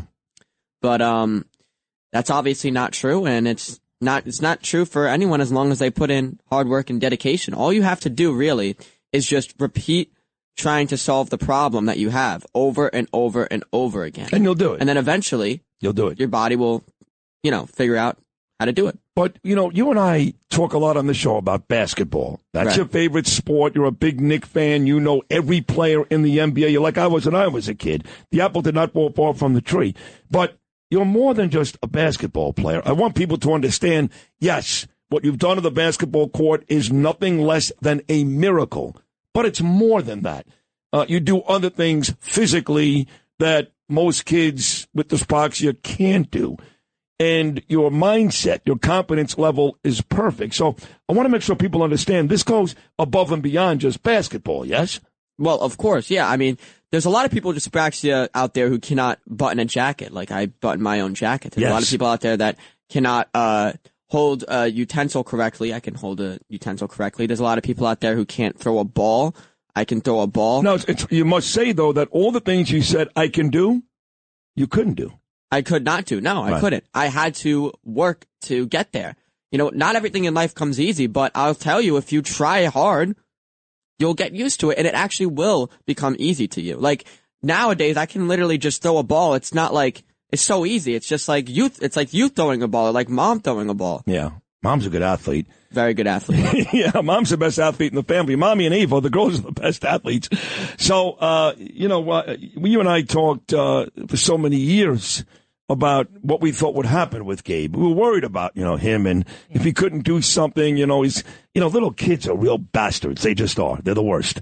They make fun of everybody. And given the opportunity, if in fact the kid is disabled, even in Gabe's case, they jump all over that. But when you see what has transpired, and this little boy, your son, who turned 16 on Sunday. Are you surprised? I'm not surprised. I'm not surprised because he is, even when seems like he's not paying attention or he's blowing something off, a couple of weeks later, he'll say something to me that really, really resonates. And I know that he's listening, and I know that he's taking it to heart, and he's trying to execute on it, and he does execute on it. And when he does a really good job. But about this repetition conversation and our expectations being exceeded by him, I want to just bring it back a little bit about the importance of early intervention, early diagnosis, because that is what enables an individual to understand that, yes, they do have the aptitude and the capacity. But this is why things are harder, and this is what you can do. So OT, for example, very important. PT helped you learn how to walk. Physical therapy. And that was repetition. Repetition. The thing is, it's very different from, if I was diagnosed with dyspraxia at like 20, it will be a lot different. You have to get diagnosed early so that you can actually work towards being able to do many things related to coordinations. Like if you're diagnosed at 20, then it's kind of already too late because you've lived a lot of your life. It's not too late. It's never too late, right? It'll be harder. We do actually have a lot of adults. Okay, I'm actually going to correct myself. Yeah, no, it's not going to be too late, but it's going to be a lot harder. Right. When you're a kid, it's a lot easier to learn stuff than when you're an adult. By the way, Uncle Bo Deedle checks in. We love Bo Deedle. We love him a lot. You and I will be at his Christmas party coming up December 23rd. Yeah. That's right. And he just donated $1,500. So. Wow. Thank you. Thank you, Bo. We love you, Bo. We all love you here. So when he was younger, though, and you first saw the difficulties, he couldn't walk it, and I lived with you. You were very, very nervous. Very nervous. Sure. And, of course. And you made all these plans and eventually got him to Miami Children's Hospital. You hired the occupational therapist. You hired the physical therapist. How nervous were you back then? I was really nervous, but it all started with the pediatrician because she was very lackadaisical about it. She kept saying, well, all children, they develop differently and what have you. And that's why it's really important to trust your instincts, trust your gut, and push back a little bit because you are the first line of defense when it comes to your children. And I insisted that there's something not quite right and that he should be walking. He's 15, 16 months at that time. And finally, she's like, okay, I can refer you to services if you'd like. And I said, yes, I'd like. And she did. And we switched pediatricians very shortly afterwards. And we had the intervention and eventually the diagnosis that we needed. You know, Marianne Tepedino, I said earlier, donated to this cause today. That happens to be Marianne from Brooklyn. Listening right now for the Howard Stern fans out there. You also talked earlier, Danielle, about where the money goes, raising this money today. Again, a lot of you folks have been incredibly generous. We want to keep it going not only till 10 o'clock, but throughout the day. When I go home at 10 o'clock this morning, tomorrow's Thanksgiving, we want you guys to donate even when the show is over. You talked about these EP programs. IEP. Right. So some of these, if I'm correct here, the neuropsychological evaluations cost about $1,500 apiece, or are those $7,500 apiece? All right. So the IEP programs, a lot of people need advocates because you're not sure what you're going into, and you're faced with basically educators and a whole system of people who are used to pushing back. So you need an advocate. And advocates roughly range about $1,500 a pop, depending upon where you live, where you reside. So basically, Bo Deedle just made sure we have an advocate. One person will be able to have an advocate. Right. We're efforting 10 this year.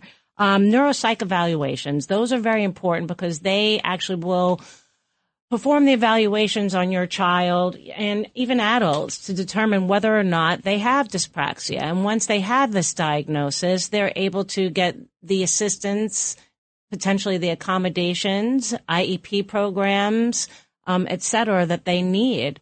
And these in New York, especially, they can range anywhere from $7,500 to $10,000 a pop. And we're efforting to raise enough to have 10 this year. But 10. I do want to talk about where we've spent the money. You have a minute? Okay. So I spoke about the legislation, by the way, and the law passed in Delaware is the first law in the country to recognize dyspraxia. So that's big. That's historical. Okay. We also had an IEP webinar this year, which educated caregivers and parents on how to advocate for their child's IEP programs. We had a conference that we attended in Washington, D.C. Mary Pritchard actually did. And this conference was before the Society of Behavioral and Developmental Pediatrics, where we informed approximately 700 clinicians about the importance of dyspraxia awareness in America. So I have more. But the money clearly being spent in very, very good places. You want to jump in here quickly, Gabriel? You want to jump in before I go to the next break? Yeah, well, I just wanted to say that everyone who has dyspraxia, it's different for everyone, right? So there are a lot of cases where some people are going to have like a harder time doing things than me. Right. Don't motion to him. He's trying to talk, Ed. And that's the thing, right? Like, it's like, that's what I wanted to get out, that not everyone's case is the same. Some people have it really, really hard. But again, repetition is important. Like, very, very important. That's the key right there. You need to be able to keep trying to solve your problem again and again and again. Otherwise, it's never going to be solved. If I only picked up a basketball one time and I never did it again, I would not be anywhere near the player I am today. There's no question. 77 WABC. This is Sid and Friends in the Morning. No, I get by with a little help from my friends. You deserve all your success, Sid. The ratings are spectacular, and you deserve every bit of it. You worked hard, you came back, and you are a great role model for this country.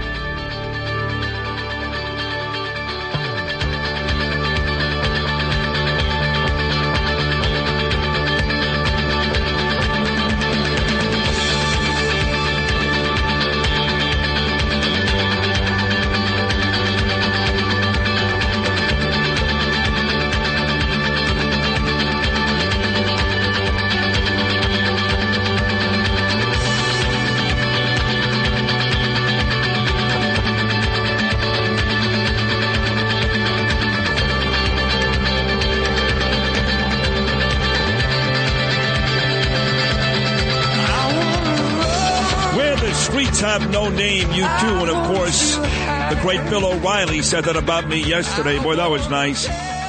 And today, as we start hour number 3 of our 3rd annual Dyspraxia DCD America Radiothon, it was Bill O'Reilly who gave us our first big check, $10,000 a couple of years ago, when me and Menard actually performed for him at that theater, the Paramount Theater in Huntington. Names are still coming in, big donations. The Teddy Atlas Foundation, Hall of Fame boxing trainer Teddy Atlas and Sharon, they just donated $5,000. Teddy Atlas. Well, how about that? Pasquale Russo, $500. My Secret Service buddy all these years, Tom Sloan, $500. Very, very nice. Pete Morgan, Peerless Boilers, tankless water heaters, basically sponsors the whole station. My dear friend Pete, $1,000. Thank you, Pete. And Lisa Ganji, the world's biggest Met fan, she checks in, donated $100. Lynn Bondi, Shari Stern, Mark Rogalo, Richard Smith, Richie Nichols. You guys remember Richie Nichols? He was the cop outside your school at the JCC in Boca. Yes, I do. There's no way, really? Yeah, that's him. He's in New Jersey now. That's amazing. Irene Kapner, Rokech, Andrew Mumminghoff, Rich Roggio, Maria Rutter, Fernando Ribeiro, Howard Asher, Gina Prestano, $100. Eric Schnars, $100. David Hyde, $200. And I mentioned Pasquale Russo, $500. And I know on this big day, all your friends love this show. They love this show, and well, who doesn't? But they're listening right now, Gabriel, so you want to say hello to your buddies listening on this Wednesday morning? Yeah, I'd like to say hello to William Burf Jimenez. William Burf Jimenez? The great Billy McConnell. He is an American great? Tommy Newman, my friend Tommy Newman from my school. And I'd also like to say hello to my good friend Kevin Volk. Kevin Volk, all right. Bo Deedle checks in. He initially gave the foundation $1,500. He said, listening to Danielle, and Marianne said the same thing. He's so impressed by your dedication and hard work. He just gave us another $1,000. What? $2,500 now from That's Bo. beautiful. Thank you. They love you out there, D. They love you.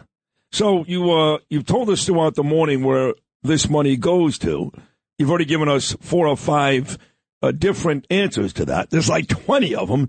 Give me 4 or 5 more. All right.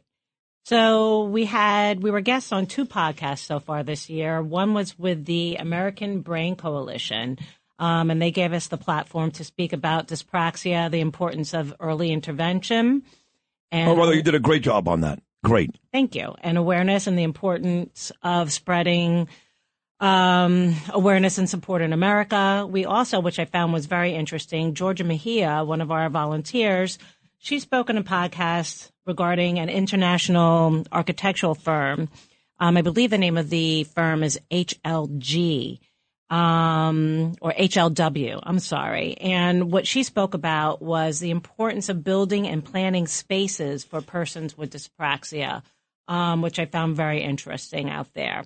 I'm really, really excited because thanks to Dr. Robert Gluck. Our boy Bobby Gluck. Yes, we have been invited to speak before, I think about 220. It's a nice crowd. Nursing students, occupational therapists, physical therapists, speech and language pathologists. Wow. At the Northwell School of Medicine. At Hofstra. Yeah. Dr. Tamplain is coming, and we're going to present and start a dialogue because these people, again, are the people who are first line of defense, who are going to be seeing our children and are going to be very important and integral in getting these diagnoses early and getting early intervention so that people can function at their optimal levels and get the support that they need so they can feel competent and that they're making a difference and contribute. That's very exciting. Coming up this Tuesday, Hofstra University. And again, special thanks, as Danielle just mentioned, to Dr. Robert Gluck. We'll get back to more of this in just a moment. Again, you can donate. Jamie Sturner just asked me, how do you do it? WABCRadio.com/DCD. And I did thank John and Margot Katzimatidis earlier. Let me do it again.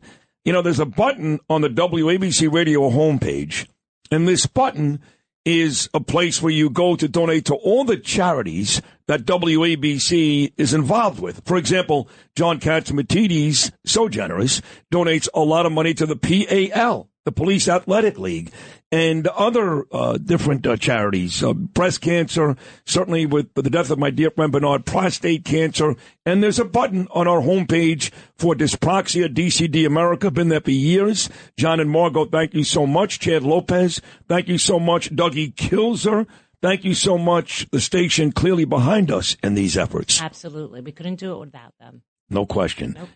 So thank you for all of that. You know, one of the stories that also hit me this morning, going back to politics and what we do ordinarily on this show.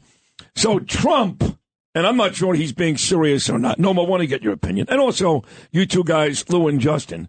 So you know that for years, Trump had to deal with nonsense at all of his press conferences, even the White House press conferences, people like Acosta with CNN, just complete nonsense. See, Peter Doocy from Fox News, he asks pertinent questions. Now, here's the problem. Democrats can't answer. That moron Karine Jean-Pierre, she can't answer. Even smart people like Jen Psaki couldn't answer. When it comes to the other side, Democrats just ask stupid questions. Nothing relevant, nothing pertinent, and they attack Trump. So Trump said yesterday, or he intimated, that he might not be inviting legacy media to these conferences and may instead bring in like a whole new crew, maybe like OAN, some of these other conservative networks that actually like Donald Trump. Your thoughts on that? No. Terrible idea. What do you mean, terrible idea?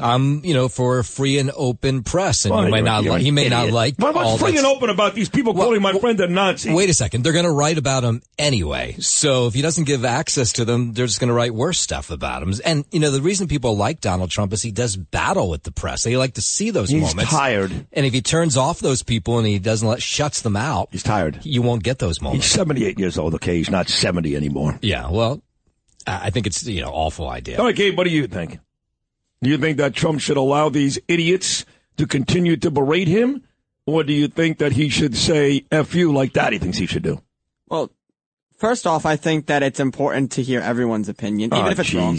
There we go. Even if it's wrong, I think it's important. What are you doing to my son? Gabe's a genius. No, seriously, because everyone loves when he talks bad about all these people. You wouldn't be able to do that if they weren't right in front of him. That's true. Danielle, I'm afraid to ask you. Also, I have a question. Why do you keep saying my friend Donald Trump? He's not my friend? No. Oh. Well, how would you describe our relationship then? Acquaintances. Oh, you're crazy. I sat with him at his golf course one-on-one like you and I are doing right now for hours. That's not an acquaintance. Is it? I think it is. Okay. I take back every nice thing I said about you. Danielle, what are your thoughts on this topic? You're going to ask me, really? Go ahead. You know how I feel about the Constitution. Mm-hmm. You know how I feel about First Amendment. All right. Free speech. Sure. If not for that, you wouldn't be sitting here today. No doubt about it. There's nothing free about this, trust me. How about those Mets? All right, so it seems to be a consensus from a lot of smart people, Gabe, Danielle, and Noam, that Trump shouldn't do that. Lou, I imagine you agree with them, right? No, I agree. Just shut out as many people. Thank you. You're with me. There you go. See, me and Lou are such miserable bastards. We don't want these people to be able to play. And Justin, what do you think? I think it's entertaining. I'm with Noam. I think it's good for him to have these people in the room because he can make them look stupid. Yeah. So I played the Bill O'Reilly piece at the very top of the segment where he said, basically, I'm an American hero, and it was uncomfortable playing it. I'm not going to lie to you. Right, it was. You were squirming a lot. I could tell. So I got one more. Former NYPD police commissioner Ray Kelly was on yesterday, and he said this to me, cut number 11. Well, Ray, thanks for such a force that you are these days. Thank you, Sid. Wow. Have a happy Thanksgiving for you and your family. No, Sid, stop making faces. It's not that bad. This Sunny Hostin, what do you think about her, Noam? I don't really watch The View, but I've heard horrible things, but I can't say that I've actually seen it myself. But you've heard all the cuts. You play the cuts on this show all the time. You know when I know Sunny Hostin is lying? When she's moving her mouth. That's right. Yeah. She claimed yesterday that Donald Trump, when he was campaigning, never talked about the price of groceries. Sonny, baby, I was at all those rallies. I spoke for him at one rally. He talked about that all the time, you lying wench. Sonny Hostin, cut number 3. Well, now what he has done is he's withdrawn the cases. The judge has said they are withdrawn without prejudice. What that means is you can bring them again. But the problem is, because he's the sitting president, you can't continue the prosecution, and the statute of limitations will likely run out when he's done.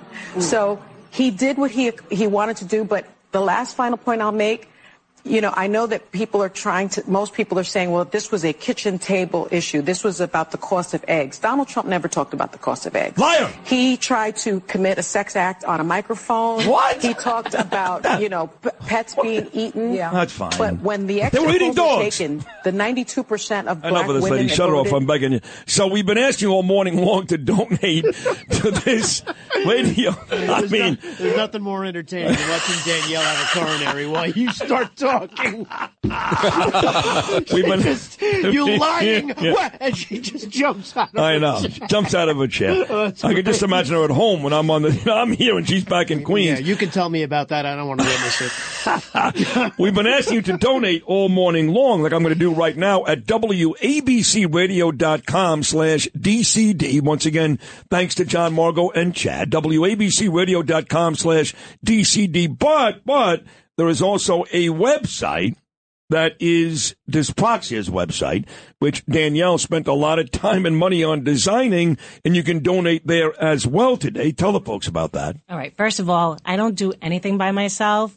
It's always me, Mary, Lisa, Izzy, Elizabeth, Georgia. And we spent a lot of time together. But to donate and go to our website, it's www.Dyspraxia DCD America.org. Well, how do you spell Dyspraxia for folks who may not know? DYS like Sam, PRAXIA. And at the bottom of every page, there's a donate button, and you can donate through that. And a bunch of folks have already donated there today, if I'm correct, right? Yes. Okay. Mary Williams, Terrence McGrain, and Patty Poulos. Patty Poulos. How about this one? This is a pretty special. In honor of where it all started for you and me together, back at 102.7 FM in New York, back in 2000, I've just donated $1,027, 102.7, Chris Olivero. I knew it. Thank you. Love him. You have to love him, right? Yep. He is an amazing He's a guy. good person. Chris runs all of the Odyssey stations here in New York, WFAN, 1010 Wins. I was about to say WCBS, but W1, he's done it all. He is an amazing, great guy. He said, congrats, keep up the good work, hashtag sports guys, which was me and Scott Kaplan and me and Craig Carton, $1,027 from our dear friend, Chris Olivero, great radio guy. Very kind. Yeah, that is very, very kind. I see what he did there. See what he did there? Yep. You just figured that out? You've done to him. Gabe has a great sense of humor. I don't know where he gets it from, but he is reminding me a lot of me. It's funny because I guess you could say we have the same sense of humor, but I would just like to say that part of my sense of humor that comes from her is me killing you, and Yes. I'm doing it right now on air. Yeah. No, she could be mean, Mommy, and the two of you team up, and Ava, too. This is basically every night at dinner, the three of you just kicking my we head. kill you. Kill me, Kill yeah. you. And it's not But going to it's get any funny. better. It's entertaining. No, it's not funny at all. We should actually, what we should do, honestly, is get a camera Yeah. and record us all making fun of you, and Sure. I'm sure it'll get like millions and millions of views. Everyone will love it. Mommy's mad because somebody referred to me as an international superstar. Oh, my God. Not even close. Not even remotely What close. are you talking about? In Israel, they know my name in the streets. What are you saying? If I went into Tel Aviv right now, walked up to a random person and said, do you know who Sid Rosenberg is? They'd have no clue who you were. Wait a second. Isn't Grumpy Cat an international superstar? Okay, we got to go. I'm begging you. Go to break. Wait, aren't they the same person? Nothing like family.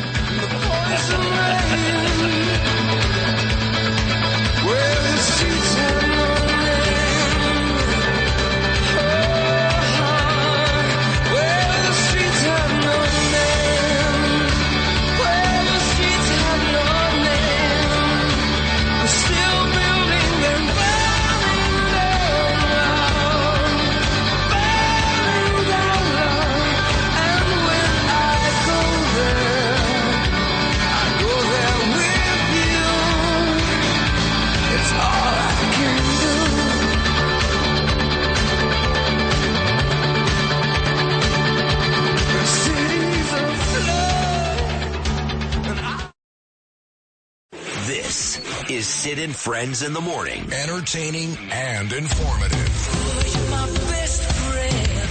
77 WABC.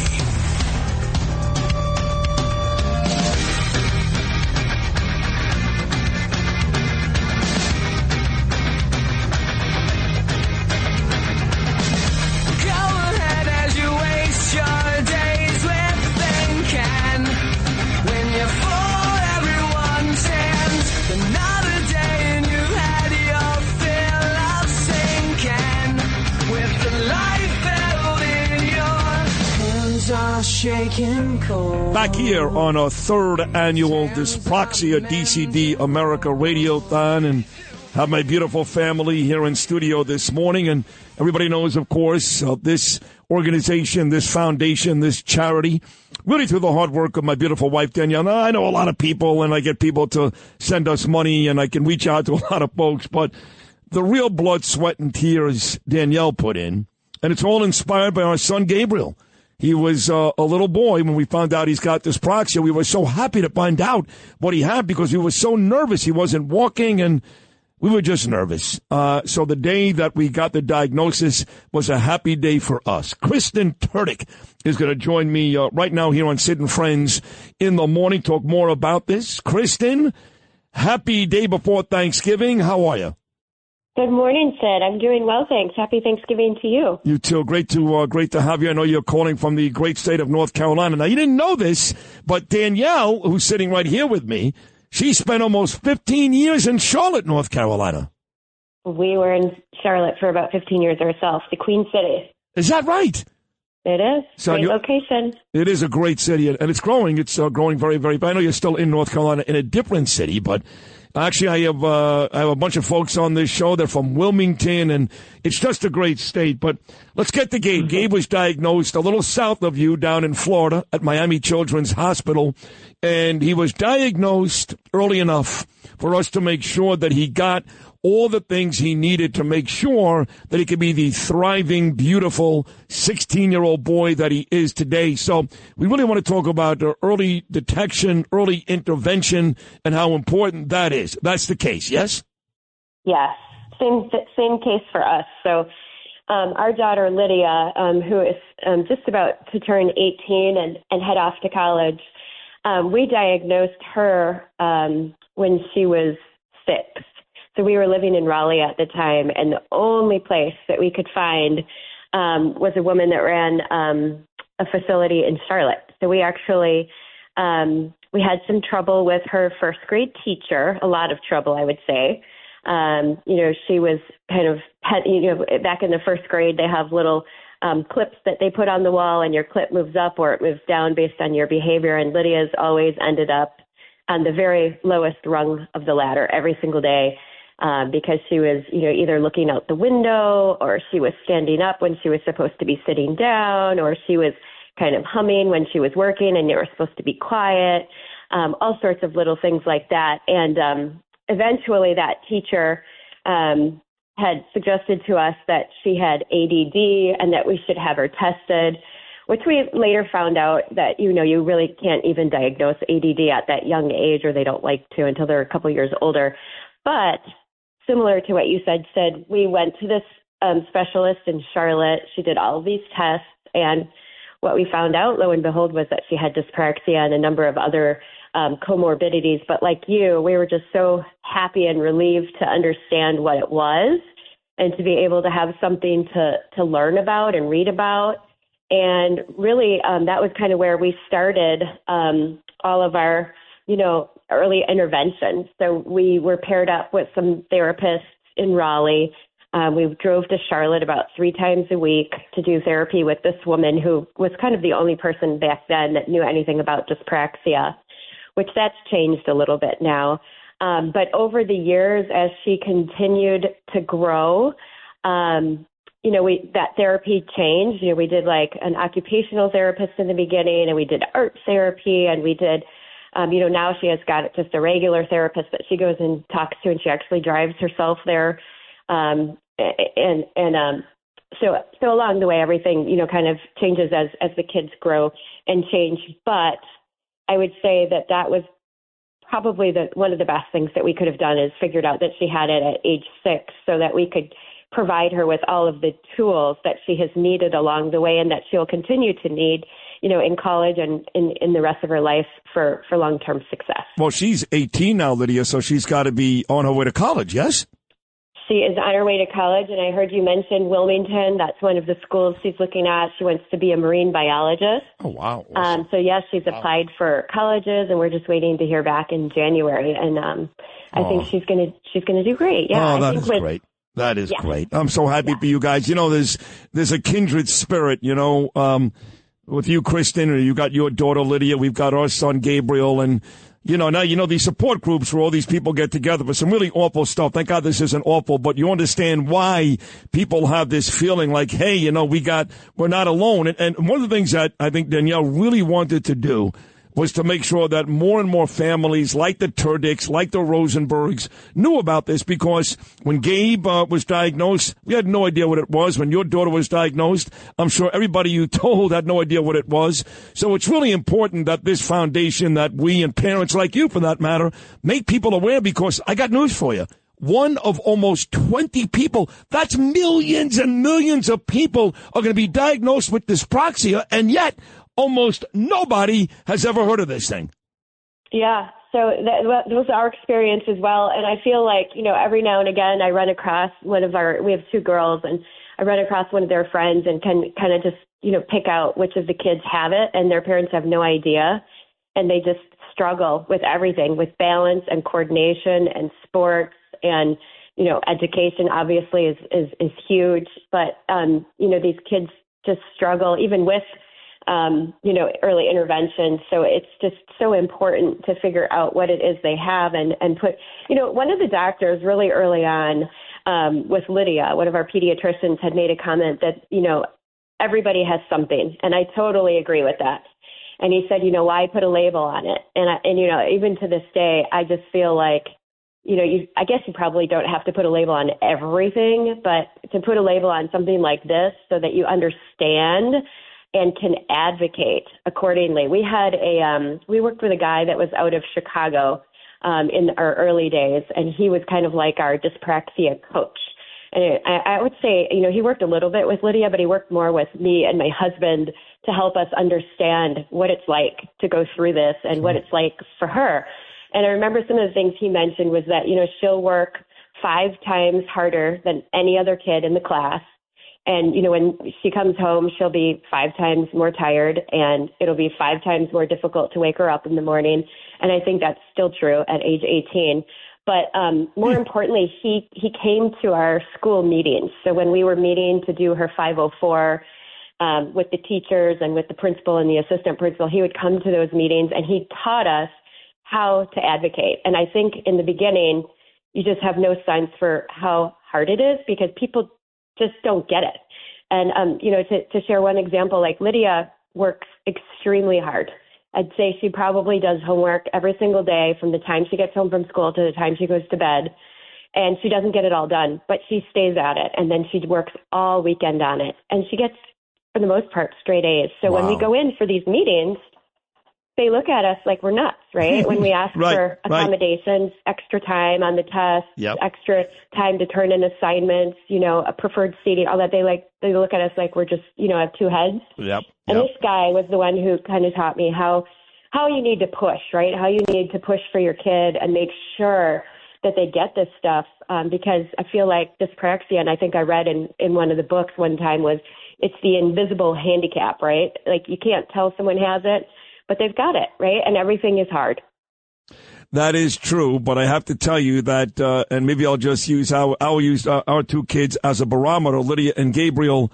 They're brilliant. Your daughter's an A student. My son's an A student. They told my son that he would never be able to play basketball or be good at it. In the meantime, he's going to start on his high school basketball team. So be careful. Be very careful when you tell a dyspraxic they can't do something, because whether it's Lydia or Gabriel, they're going to do it. Hey, thank you for joining me here in New York this morning. Lots of folks, millions, are hearing this conversation. So you're doing an awful lot for a lot of people. You sound like you've got a beautiful family. We wish Lydia nothing but the best of luck. And Wilmington's a lovely place. And hopefully we'll get to talk again very, very soon. Kristen, thank you so much. Thanks, Sid. Happy Thanksgiving. Bye-bye. And the same thing to you and your family. Kristen Terdik right there, a mom of a little dyspraxic. She's 18. She's not little. She's on her way to college. But what a beautiful family. We'll take a short break. More of the 3rd annual Dyspraxia DCD America Radiothon, only right here on Talk Radio 77 WABC. So a day when you've lost yourself completely could be a night when your life ends. Such a heart that will lead you to deceiving. All the pain held in your hands are shaking cold. Your hands are mine to hold. Speak to me when all you gotta keep is strong. Move along, move along.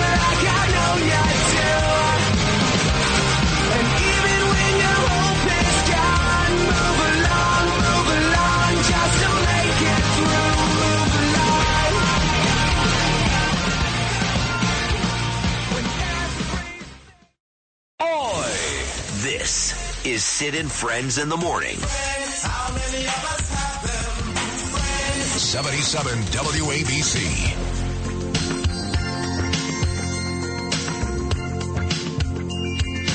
Think of your fellow man, lend him a helping hand, put a little love in your heart. You see it's getting late, oh please don't hesitate, put a little love in your heart, and the world will be a better place, and the world will be a better place for you.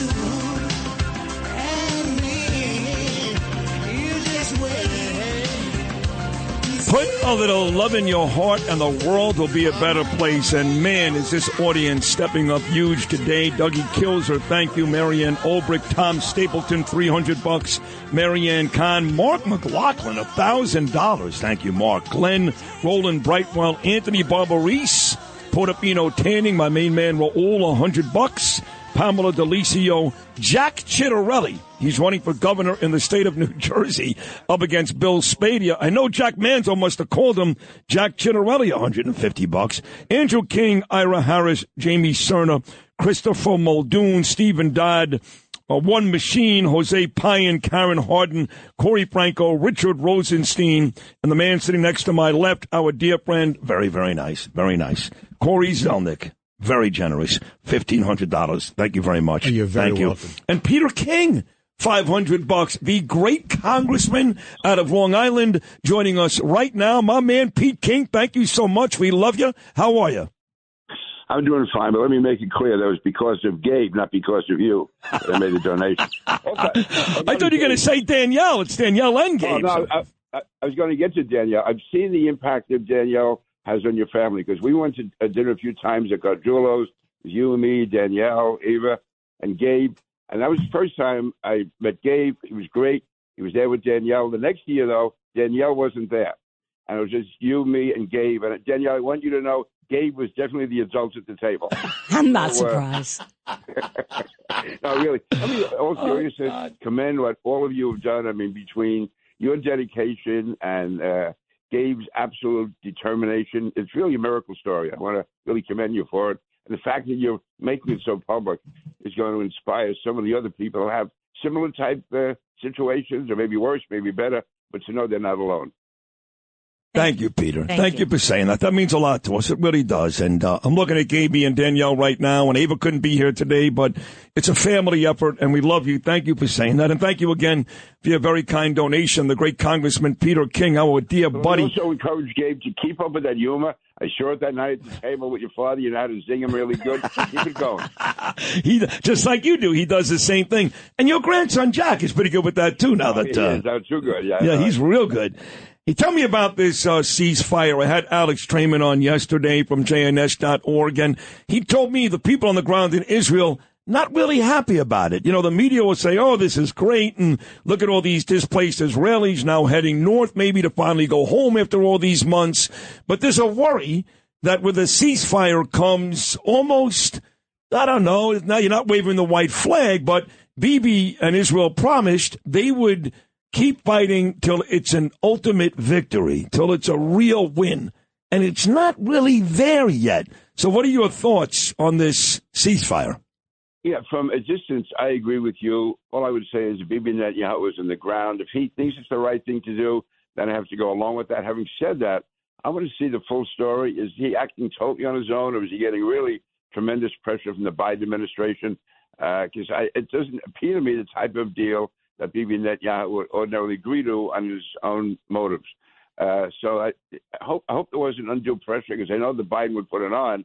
I don't know if that's what he yielded to, or maybe there's some reason to think it can work. I don't know. I mean, I have faith in his leadership ability, but I agree with you. This is not what it seemed they were looking for at the start, but it is what it is. And, we're at a distance. I don't want to be questioning Bibi Netanyahu. He's been under, fire for years. He's shown his courage and everything, and his leadership ability. So if he's doing this on his own accord, then I would support it. If he's being pushed into it and pressured, then I would certainly, not be happy about that at all.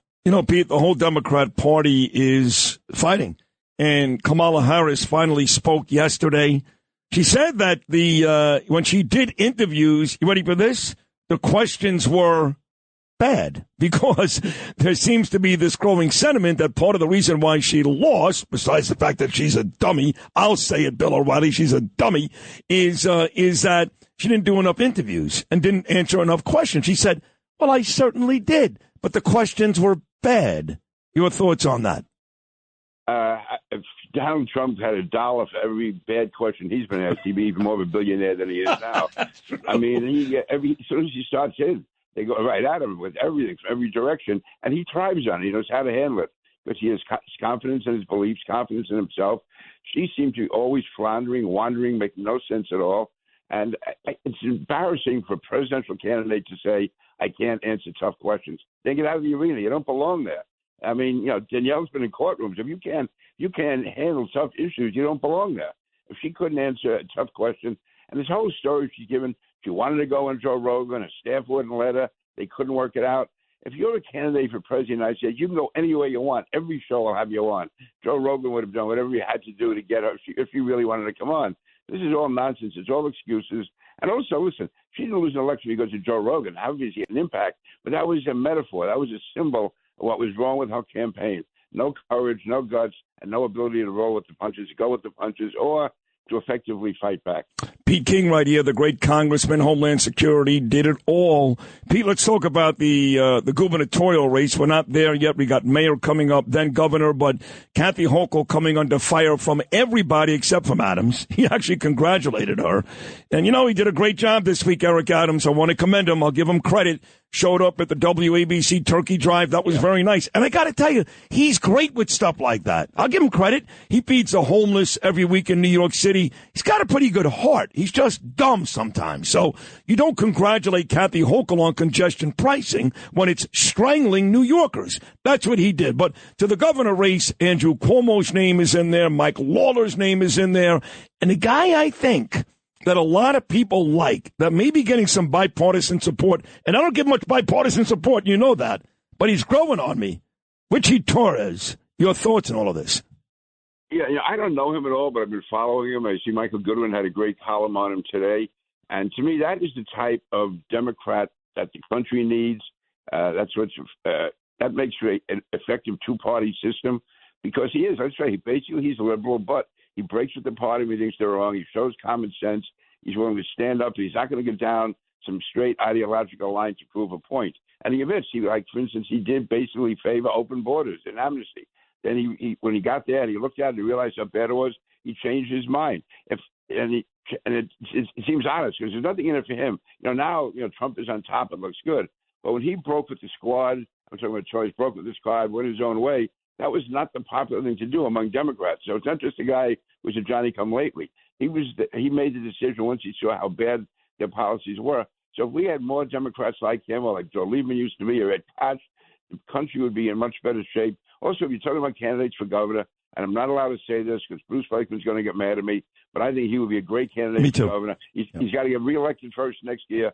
So, Bruce, go easy on me. He doesn't want to talk about governor. He doesn't want to jinx himself. Right. I promised I wouldn't mention it, but you brought out the worst of me, Sid. Well, I'm sorry, and I got to tell you, if he does join in, I love Lawler. You know how much I love Lawler.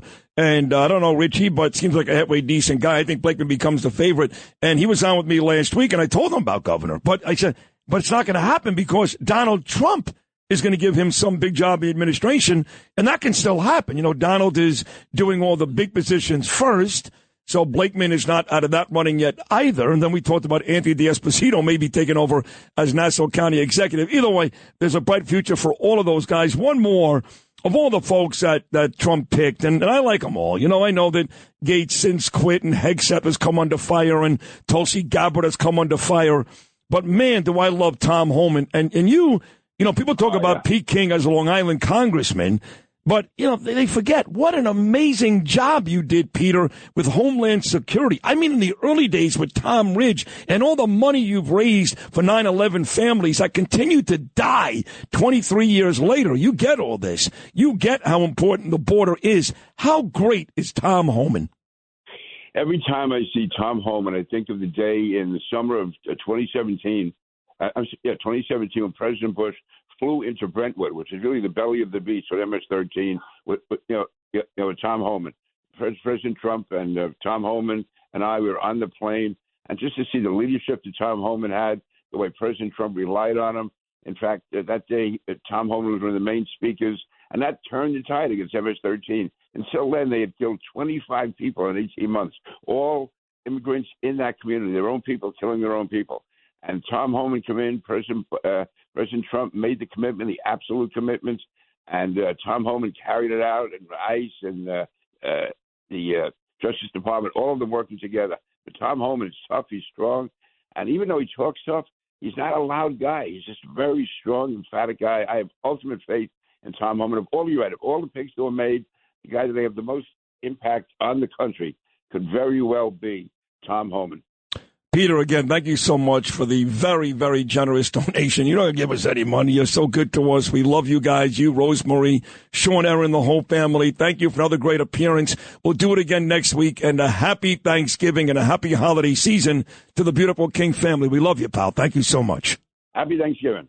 Thank you. There he is, the great Congressman Peter King, who just donated $500 to our worthy cause today. This is, as we wrap up hour number 3, the 3rd annual Dyspraxia DCD America Radiothon, inspired by the great Gabriel Rosenberg. And you can donate right now at WABCRadio.com/DCD. That's WABCRadio.com/DCD. 1 more hour, more of Gabriel, more of Danielle, plus the relentless patriot and great American Scott LoBaido, and, as his aunt calls him, real estate mogul Corey Zelnik. 4th and final hour coming at you.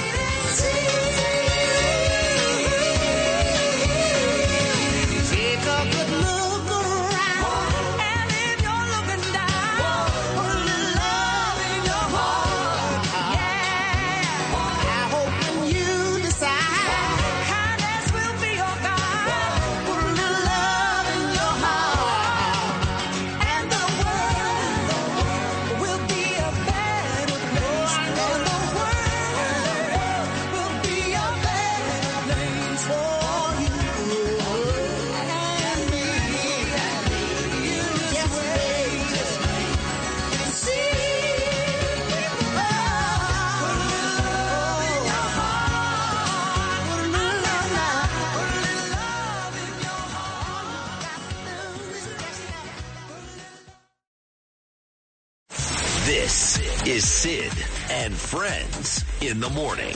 But you say he just a friend. Oh, you're my best friend. 77 WABC. Delaware has a long history of growing peaches.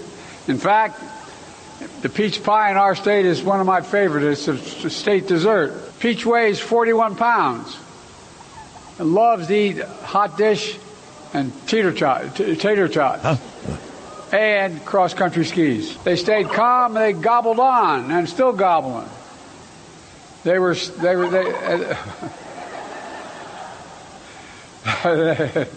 stayed nice listening to their favorite music.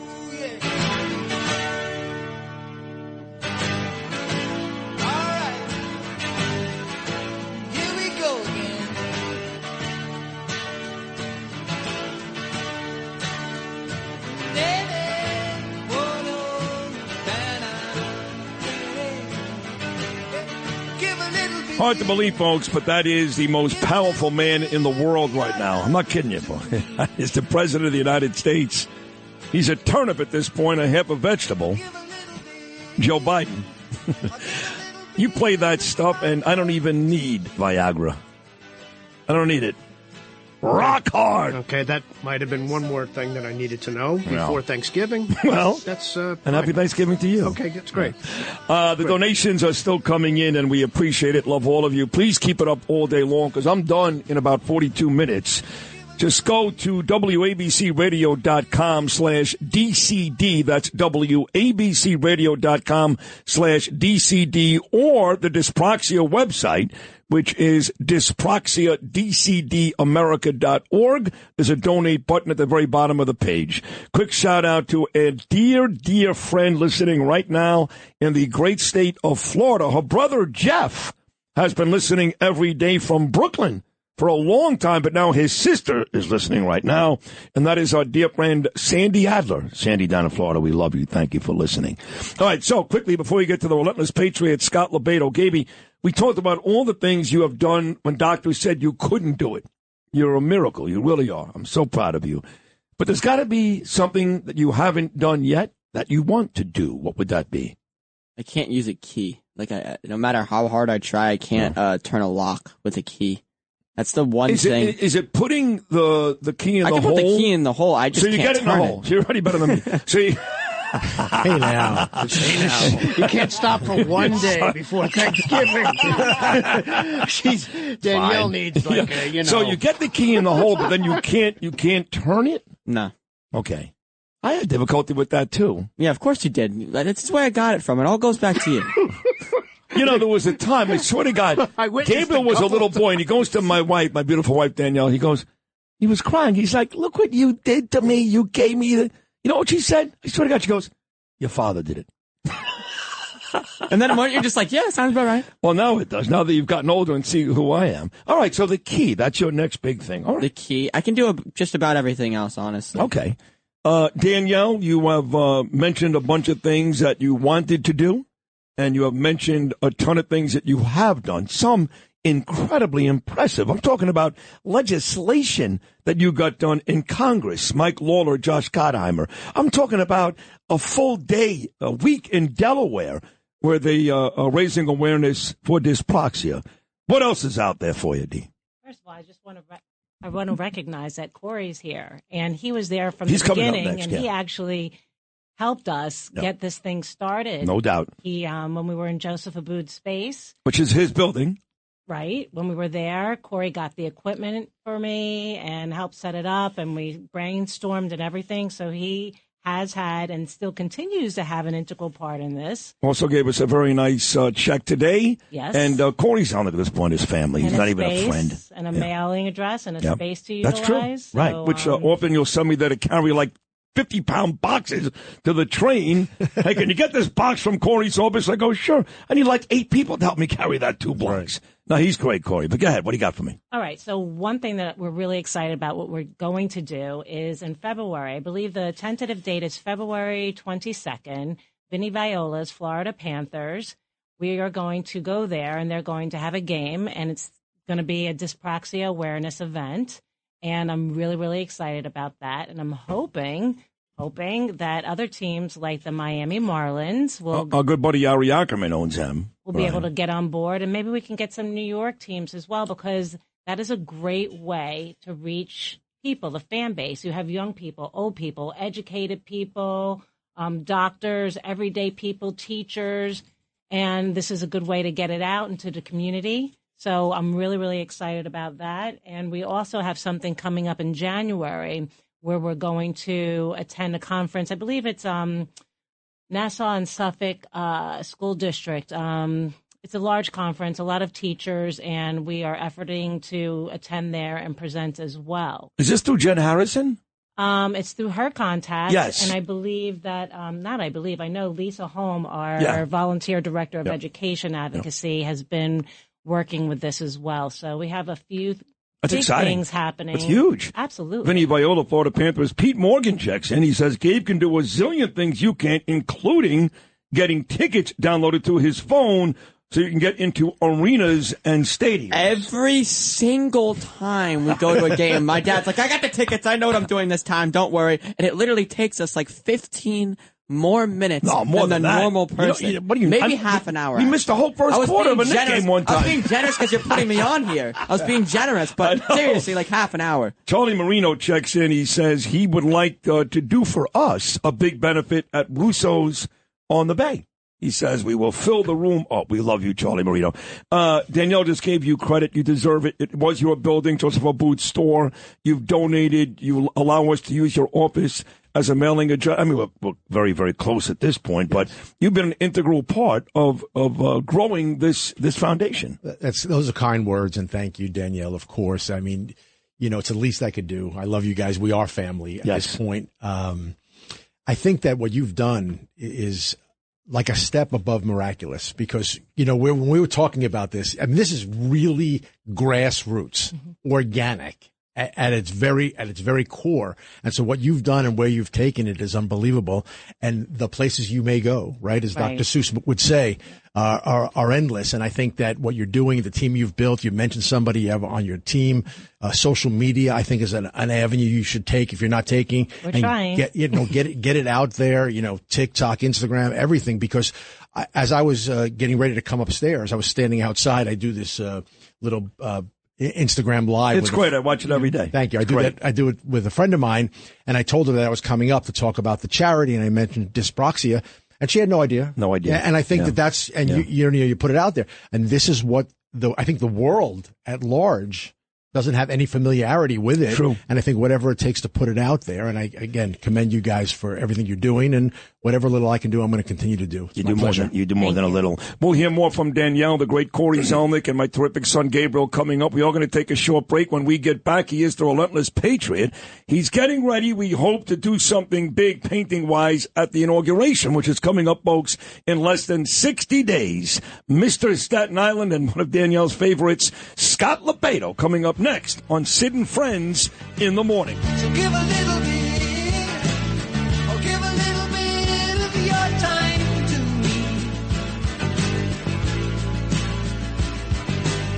See the man with the lonely eyes, or take his hand, you'll be surprised.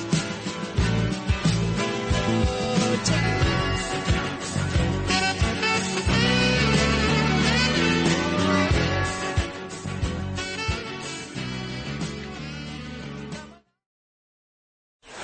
77 WABC. This is Sid and Friends in the Morning. No, I get by with a little help from my friends. We'll be in your show plenty because you have a great show and you have big ratings, Sid. I don't even know if you know how good your show is, okay? But you have big ratings and you have a great show and you've been my friend for a long time and I appreciate it.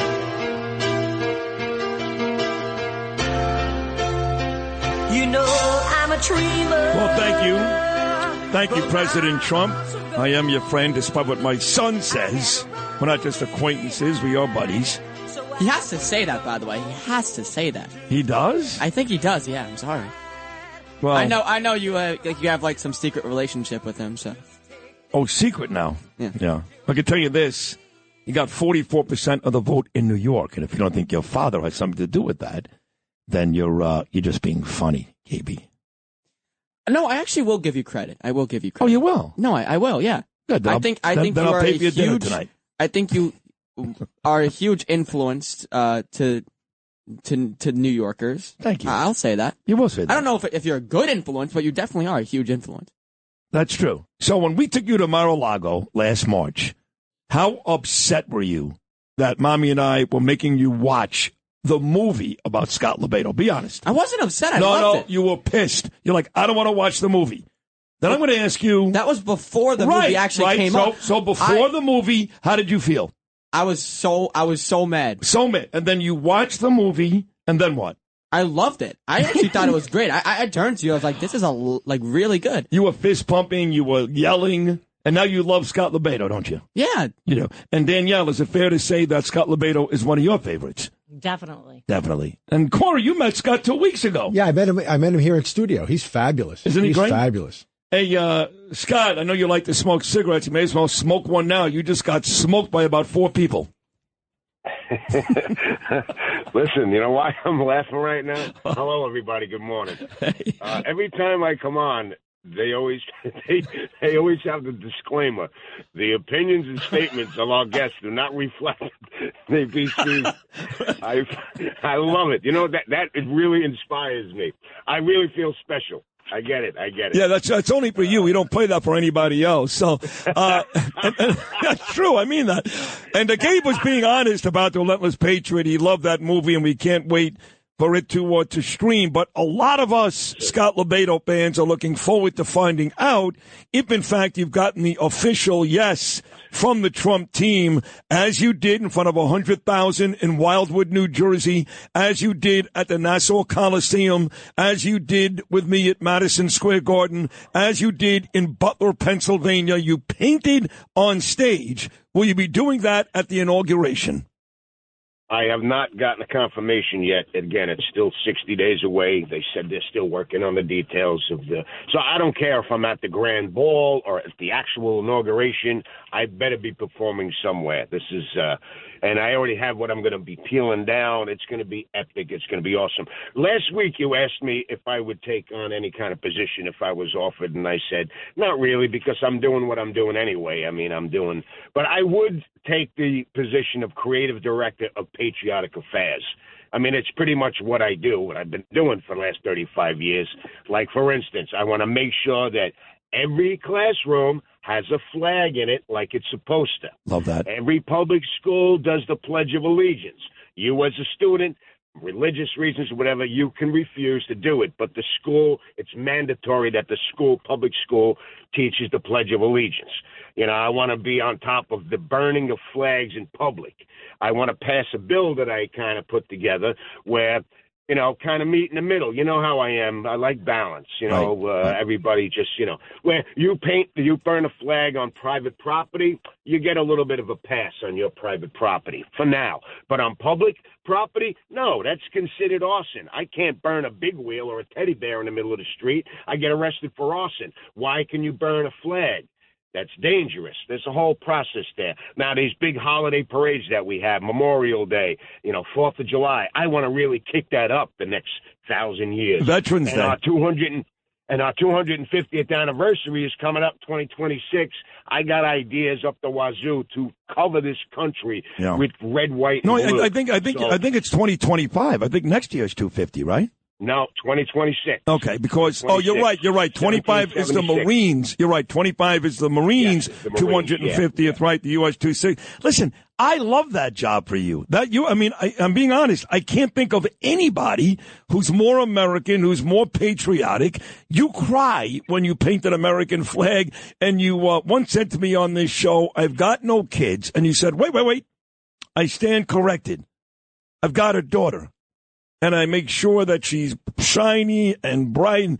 And you were talking about America. You've also told me that every time you hear the national anthem, it brings you to tears. This job is perfect for you, Scott. Perfect. Yeah, listen, it's patriotism. You know, everybody had their flags flying again. You know, it fluctuates. And now that Trump won, I know people are going to start lacking again with patriotism and flying the flag. No, people, this is the time. Patriotism is a virus, and I got it bad. And let me tell you something: there is no vaccine for it once you get it. And that's my job, is to spread this virus. This is one virus that needs to constantly be spread because, like I said, you get it, you can't get rid of it. It's in you. There's no virus. There's no cure. There's no vaccine. You know, that's my job, is to keep a patriotic community is a prosperous community. It really is. That's what I want to do. Today, it's Thanksgiving. Everybody's going to be disappointed because I'm not going to be ranting, but I will say this, the final, there's only, to the border crisis, there's only two groups of people that should cross our borders. And those coming in legally, and all these ungrateful, hateful pieces of shit celebrities who said they were going to leave this effing country can go across those borders. Yeah. Period. Last I checked, Robert De Niro's still here. Cher is still here. All these douchebags are still here, right?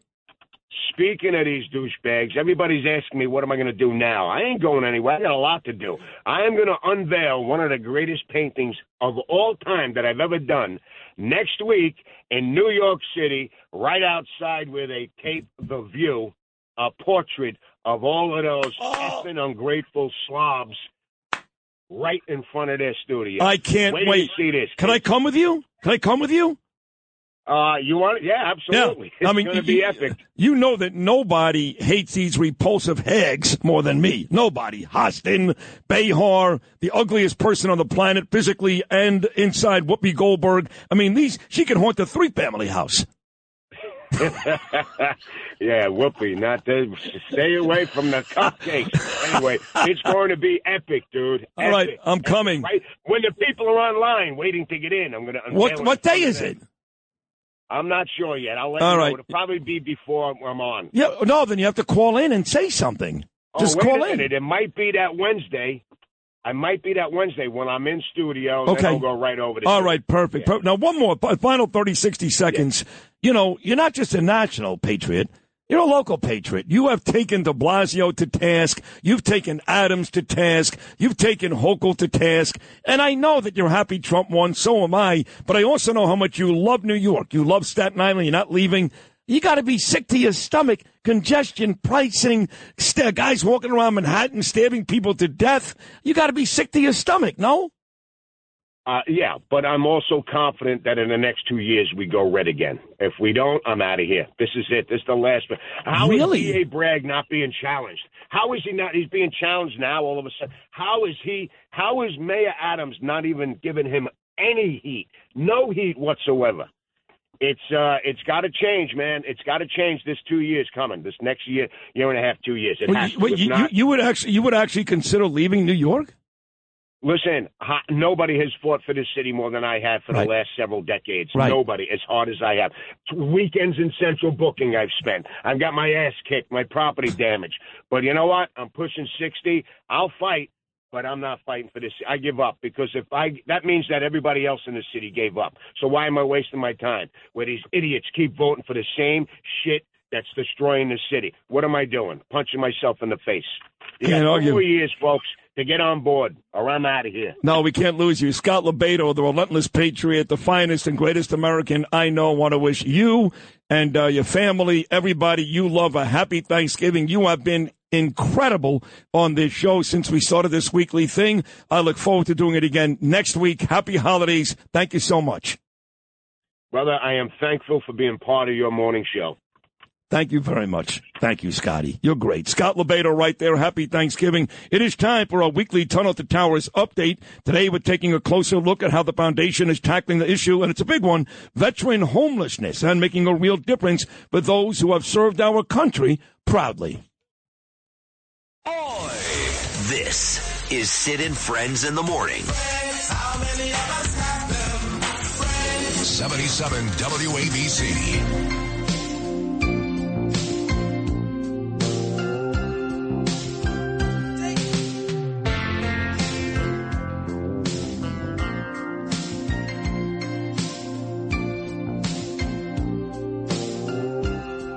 Paul Young, Every Time You Go Away. This was featured in the best Thanksgiving movie ever, starring, I mentioned it earlier, Steve Martin and John Candy, Planes, Trains, and Automobiles. Scott LoBaido forgot to mention the big Trump dance flash mob with Scott, Johnny Tobacco, all these Staten Island rebels. Shake off your Thanksgiving turkey as they do the Trump dance, sweeping the nation. It comes your way Friday at 1 p.m. at the Midland Beach Plaza. Go dance your ass off and do the Trump dance. Dougie Kilzer, great job today, Doug. Bunch of folks I want to thank. Al Moreau, Virginia Matika, Zahava Fetterman, Antoinette Cutrono, who bought us dinner one time at Pico. Terrence Mullen, Mr. Callies, we love Terrence. Les Kin, Big Mark Oranger, chipping in today. Toby Turkle, $200. Martha Wilder, Thomas Quigley, our friend Pat Russo. Toby. Yes, Toby, yes, $200. Pat Russo, $250. Eugene George, Leon Zamder, Marty Feeney from Adrian's in Broad Channel. Yeah. Yes. Anthony Bardo, $250. Norma Jaffe, Angela Battelle, Anita Green, Scott Rosenstein, Christine Sheridan, Pat Ryan, Jim Edmonds, and Susan Boyle. Thank you very much. So, wait, can I just say something real quick? Charlie Brown is the best Thanksgiving movie. You think it is? Yeah. They don't even make it anymore. I don't play it anymore, I thought. We haven't seen it, Mommy and I. Oh, they do? Yeah. Because we've seen the Halloween one, and we see the Christmas one. You sure they still play the Thanksgiving one? Yep. Tell Corey Zelnik why the Knicks are going to win the championship. Wait, what? Why are you putting this on me? I don't know if they're going to win the championship. Well, I think they can. I don't know if we're that good. You don't think we're that good? You know, I think that healthy, we can beat any team in a 7-game series. Healthy. But if Tom Thibodeau keeps playing our starters 40 minutes per game, we're not gonna have anyone to go to the championship. That's right. He's gonna wear him out. They should. You can't be up 30 and have your starters in. You just can't do that. Do you know that Corey Zelnik got you tickets to see Dwayne Wade's last ever game at Madison Square Garden? Yeah, it was great. You remember that, right? That, yeah. I have a picture at center court of me, you, Dwayne Wade, and former Jet defensive back Jamal Adams. Nice. How about that? That's nice. I think Gaby was probably like half the height he is now, and it was only like he was 4 years ago. Yeah, It's amazing. It was about 4 years. You're right. It was only like 3-4 years ago. He's really we were still living up on the Upper West Side. Danielle, you've done an incredible job with this foundation, this organization, and I think Corey put it best. There's no big machine behind us. There's no big network, not a big donor. There's no George Soros. This is all grassroots, all your efforts. You love your son so much that you decided that there's got to be other parents going through the same frustration and nervousness that you did, that I did. So you decided many years ago you were going to do this. Look where you are now. Are you proud? Are you happy? I know there's more work to do. I get it. But you got to be so proud of the effort and where this foundation is today. I'm proud of you. Thank you. That means the most to me. Myself, Mary, Lisa, Georgia, even Lizzie. Even Lizzie, my sister, yes. Even Lizzie, Lisa. Most of all, we all do the best work possible when we do it for those that we love. It's inspired by love, and obviously the work that we do is inspired by the love of our child and the indirect or incidental benefits that will reach other people.